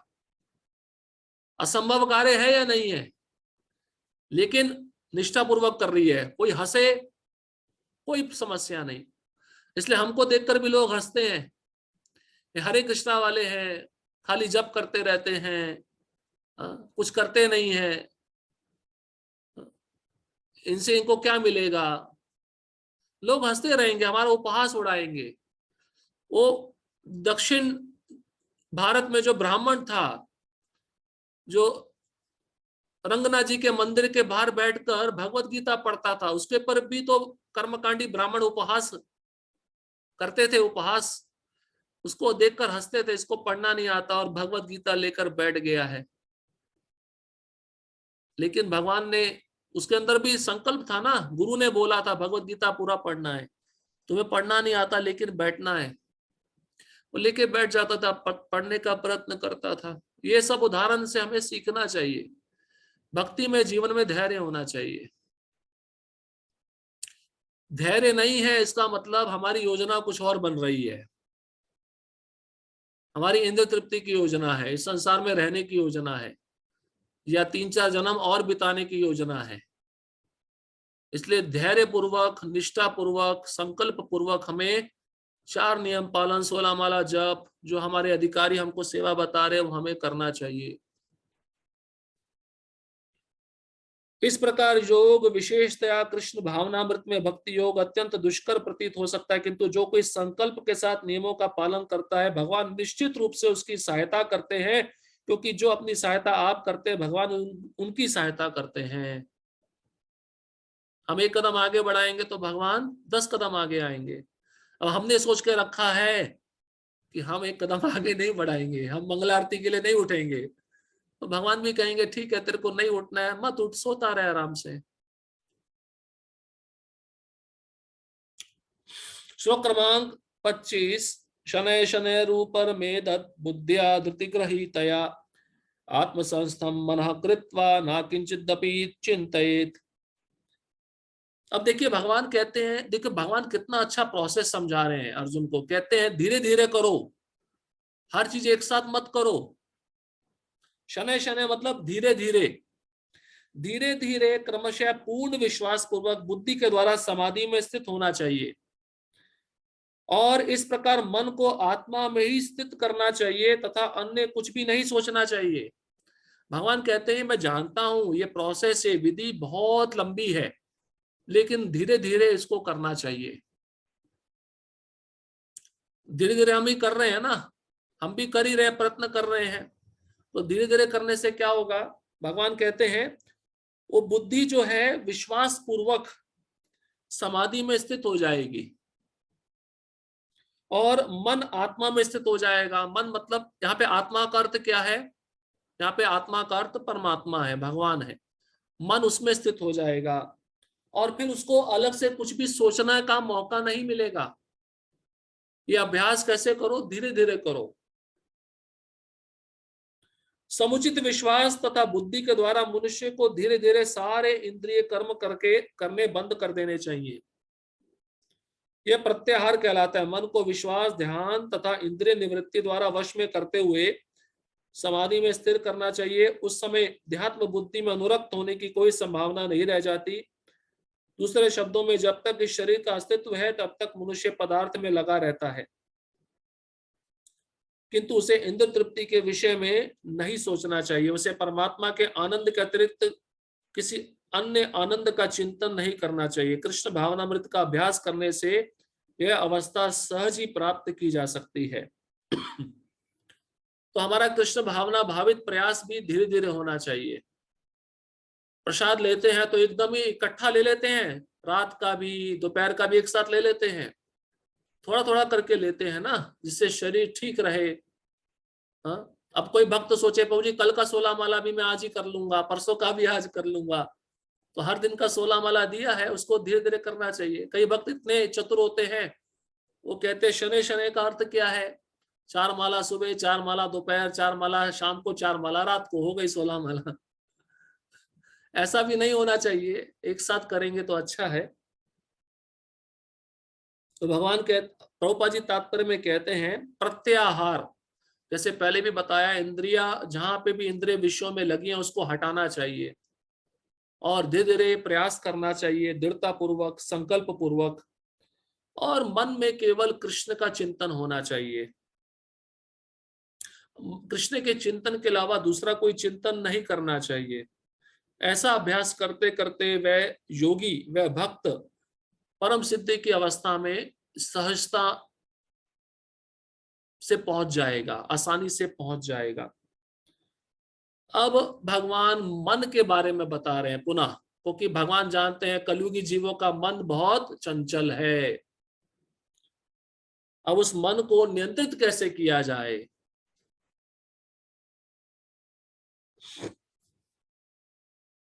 तो योग की सफलता का राज क्या है? मन को वापस लाना। जो मन को खींच कर वापस नहीं ला रहा है, भगवान की सेवा में नहीं लगा रहा है, वो योगी नहीं बन सकता। श्लोक क्रमांक 26, यतो यतो निश्चलति मनश्चंचलम अस्थिरम ततस्ततो नियमेन तदात्मन्नेव वशम नयेत। मन अपनी चंचलता तथा अस्थिरता के कारण जहां कहीं भी विचरण करता हो, मनुष्य को चाहिए कि उसे वहां से खींचे और अपने वश में लाए। तो जब के समय मन जहां जहां जाता है उसको खींच के वापस लाना चाहिए, उसको खुला नहीं छोड़ना चाहिए। खुला छोड़ दिया तो वो आपका शत्रु बन जाएगा, फिर आप उसको वापस नहीं ला पाओगे। आपको, आपने देखा ना, किसी पशु को आप खुला छोड़ दो और अपने मन से घास चर रही है भैंस, उसको रस्सी पकड़ के, रस्सी बांध के भी वापस लाओगे, नहीं आएगी वो। आपको बहुत श्रम करना पड़ेगा, बहुत मेहनत करनी पड़ेगी। इसलिए भक्तगण जप तो करते हैं लेकिन मन को वापस नहीं लाते, मन को भटकने देते हैं, मन को आजाद छोड़ देते हैं। नहीं, देखो भगवान यहाँ पे इंस्ट्रक्शन दे रहे हैं, स्वयं कह रहे हैं जहां जहां मन जा रहा है उसको वापस लेके आओ, नहीं तो आपको खतरे में डाल देगा वो। अंतिम समय में चिंतन तो मन से ही करना है ना। तात्पर्य, मन स्वभाव से चंचल और अस्थिर है, किंतु स्वरूप सिद्ध योगी को मन को वश में लाना होता है। उस पर मन का अधिकार नहीं होना चाहिए, मतलब मन उस पर हावी नहीं होना चाहिए। मन के ऊपर उसका प्रभाव होना चाहिए, जैसा वो बोले मन वैसा करना चाहिए। अभी परिस्थिति क्या है, मन जैसा कहता है हम वैसा करते हैं, क्योंकि मन हमारा गुरु है और है चंचल अस्थिर, हमको जहां लेके जाता है हम चल देते हैं। जो मन को तथा इंद्रियों को भी वश में रखता है वह गोस्वामी या स्वामी कहलाता है, और जो मन के वशीभूत होता है वह गोदास अर्थात इंद्रियों का सेवक कहलाता है।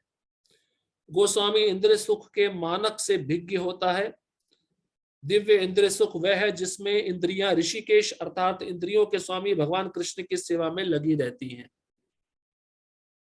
तो गोस्वामी और गोदास, गोस्वामी मतलब जिसने अपनी इंद्रियों को नियंत्रित किया है, और गोदास मतलब जिसने, जो इंद्रियों का दास बन गया है। तो इंद्रियां किसकी दासी हैं? भगवान ऋषिकेश की। इंद्रियों को ऋषिकेश भगवान की सेवा में लगाकर हम इसको नियंत्रित कर सकते हैं। शुद्ध इंद्रियों के द्वारा कृष्ण की सेवा ही कृष्ण चेतना या कृष्ण भावनामृत कहलाती है। दो प्रकार की इंद्रियां हैं, कदेंद्रियां और सदेंद्रियां। कदेंद्रियां मतलब झूठी इंद्रियां जो अभी भोग में लगी हैं, और सदेंद्रियां मतलब जो कृष्ण की सेवा में लगी हैं। तो जब इंद्रियों से कृष्ण की सेवा की जाती है तो वह कृष्ण भावनामृत जीवन में स्थिर हो जाती हैं और शुद्ध हो जाती हैं। इंद्रियों को पूर्ण वश में लाने की यही विधि है। इससे भी बढ़कर बात यह है कि यह योगाभ्यास की परम सिद्धि भी है।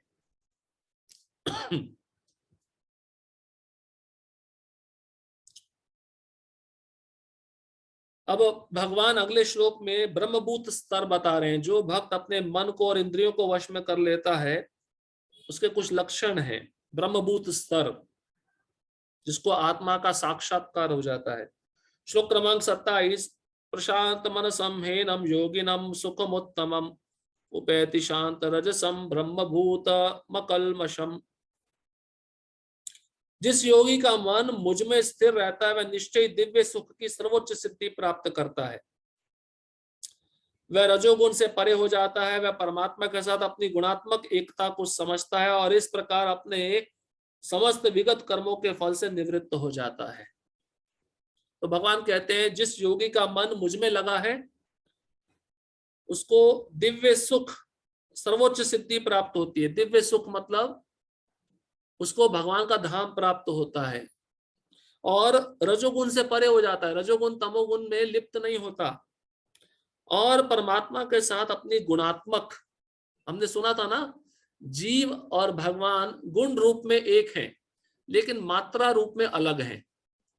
तो वह जीवात्मा समझ जाता है गुण के रूप में मैं भगवान के जैसा हूं, सच्चिद आनंद। और जब वह समझ जाता है तो इस प्रकार से अपने विगत कर्मों का फल, पूर्व जन्मों के जो कर्म के फल है, इससे वह मुक्त हो जाता है। तात्पर्य, ब्रह्मभूत वह अवस्था है जिसमें भौतिक कलमश से मुक्त होकर भगवान की दिव्य सेवा में स्थित हुआ जाता है। मद भक्तिम लभते पराम, भगवत गीता 18वां अध्याय 54वां श्लोक। जब तक मनुष्य का मन भगवान के चरण कमलों में स्थिर नहीं हो जाता तब तक कोई ब्रह्म रूप में नहीं रह सकता।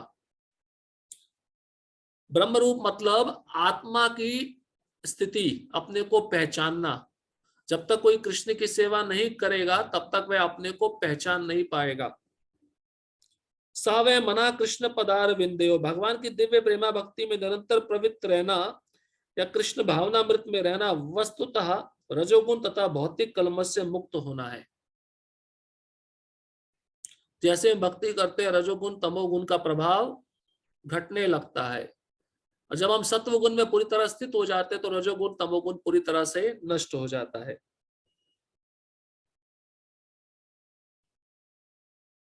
अब अभी जो श्लोक था वो आत्मा का साक्षात्कार था। अब अगला श्लोक परमात्मा का साक्षात्कार करता है योगी। श्लोक क्रमांक 28, युज्यनेवं सदात्मानं योगी विगत कल्मषा सुखेन ब्रह्म संस्पर्शम अत्यंतम सुखम अश्नुते।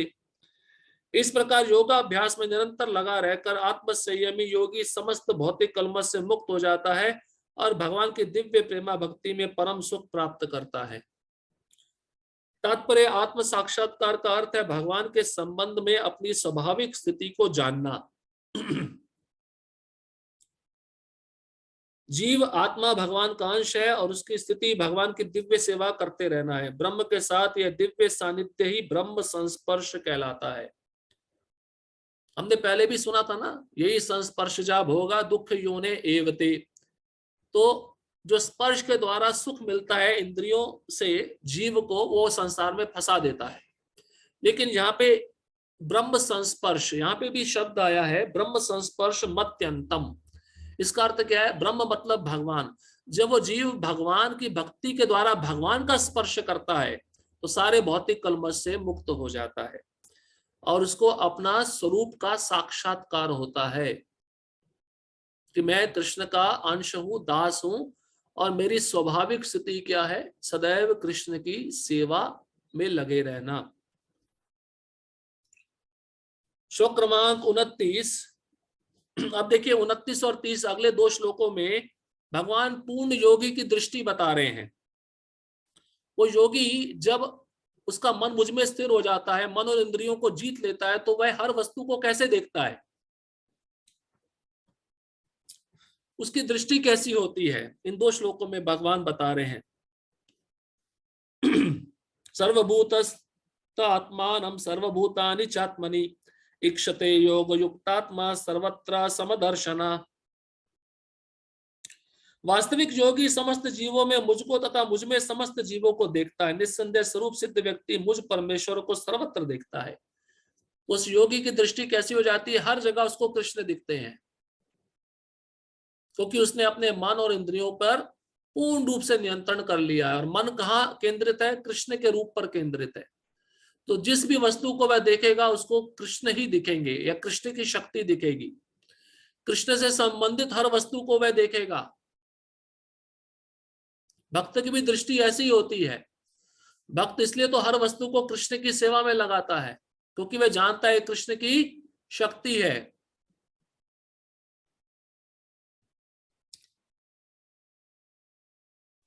सर्वभूतस्तम, सभी जीवों में स्थित, मतलब भगवान कहते हैं मैं सब जीवों में रहता हूं, सब जीवों में मुझको देखता है और मुझ में सब जीवों को देखता है। दोनों चीजें हैं, देखिए इस तरह से वह मुझको हर जगह देखता है।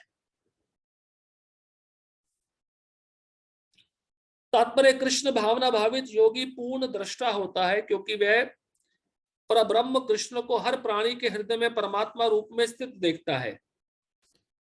विद्या विनय संपन्ने ब्राह्मणी गवि हस्तनी शुनी चैव शौपाके चा पंडिता समदर्शिना। श्लोक हमने सुना था। पंडित समदर्शी होता है, संभाव से हर वस्तु में आत्मा और परमात्मा को देखता है। कुत्ता, चांडाल, हाथी, ब्राह्मण, गाय, इन सब में वह आत्मा और परमात्मा को देखता है। तो यहां पर बताते हैं प्रभुपाद जी, जो भक्त है, जो पूर्ण योगी है, वही भगवान को हर जगह देख सकता है, क्योंकि हर एक के हृदय में वह परब्रह्म कृष्ण को देखता है। इसलिए भागवतम में भगवान उद्धव जी को कहते हैं, ऐसा भक्त मुझे प्रिय है जो सबका सम्मान करता है, यहां तक कि गधे को भी प्रणाम करता है। अब गधे को हम प्रणाम करेंगे तो लोग हंसेंगे, लेकिन गधे को प्रणाम नहीं किया जा रहा, गधे में जो परमात्मा है उसको प्रणाम किया जा रहा है। तो भगवान कहते हैं ऐसा भक्त मुझे प्रिय है जो हर एक जीव का सम्मान करता है, हर एक जीव में मुझको देखता है।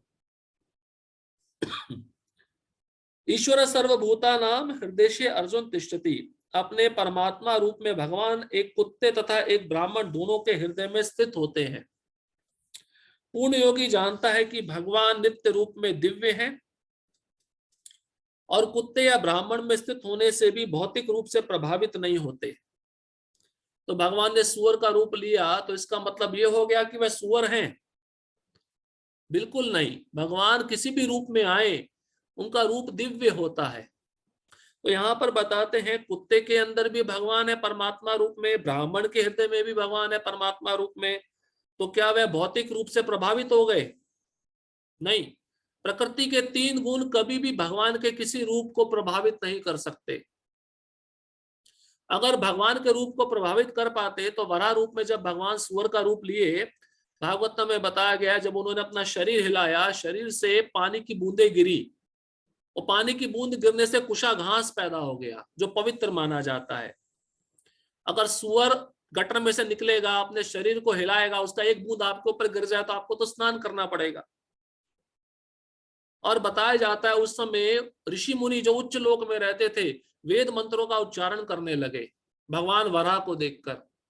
तो भगवान किसी भी रूप में आते हैं, हर एक जीव के हृदय में रहते हैं, वो कभी भी उस भौतिक रूप से प्रभावित नहीं होते।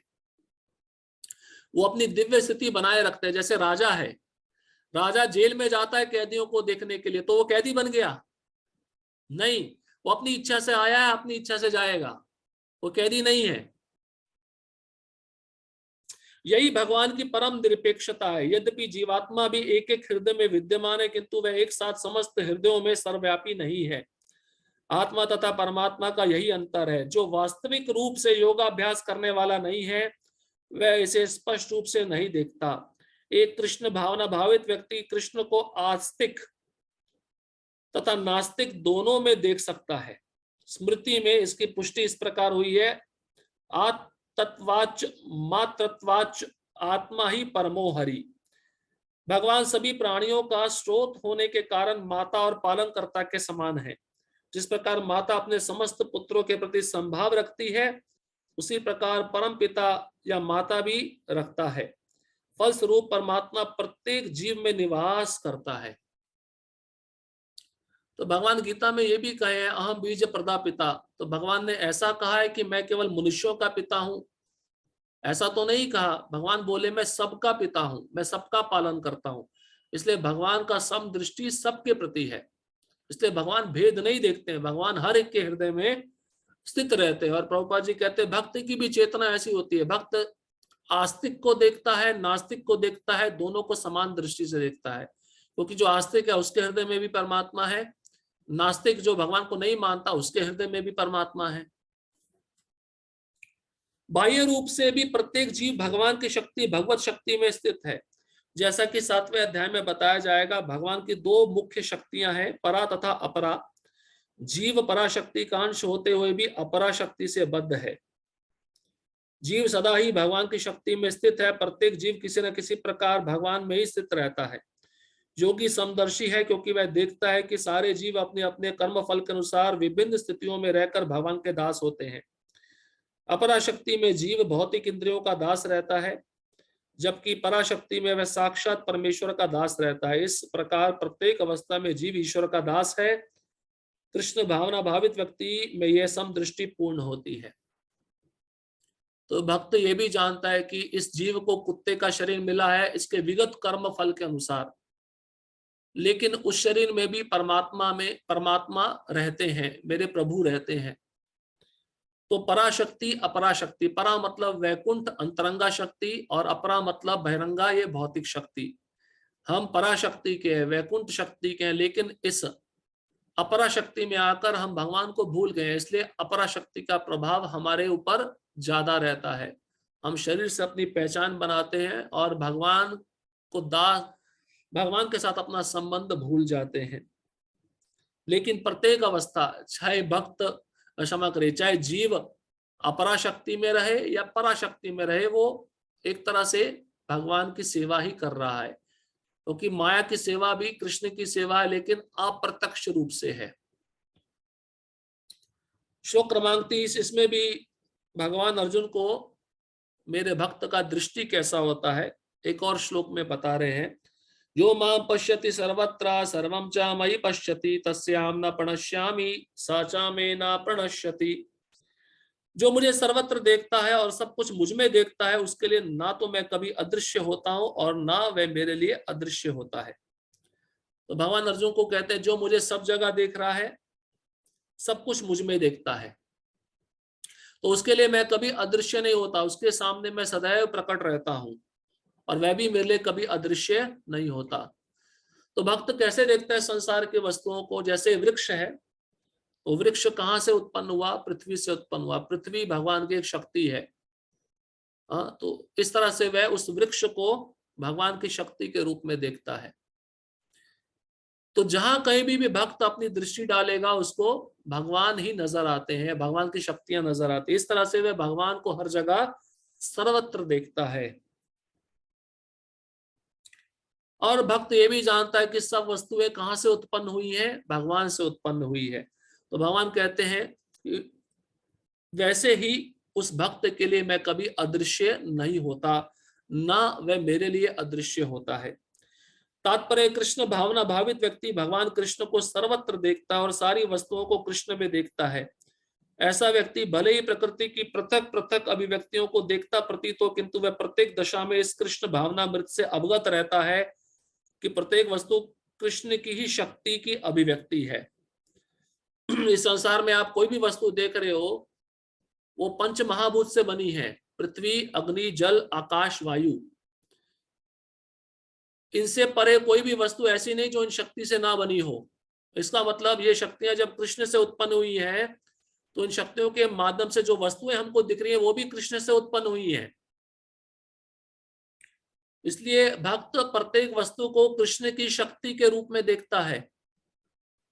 कृष्ण भावनामृत का मूल सिद्धांत ही यह है कि कृष्ण के बिना कोई अस्तित्व नहीं है और कृष्ण ही सर्वेश्वर है। कृष्ण भावनामृत कृष्ण प्रेम का विकास है। ऐसी स्थिति जो भौतिक मोक्ष से भी परे है, आत्म साक्षात्कार के ऊपर कृष्ण भावनामृत की इस अवस्था में भक्त कृष्ण से इस अर्थ में एक रूप हो जाता है कि उसके लिए कृष्ण ही सब कुछ हो जाते हैं और भक्त प्रेममय कृष्ण से पूरित हो उठता है। तो भक्त अपनी इच्छा को कृष्ण की इच्छा में मिला देते हैं, तो उसको कहते हैं एक रूप। ये मायावादियों वाला एक रूप नहीं है।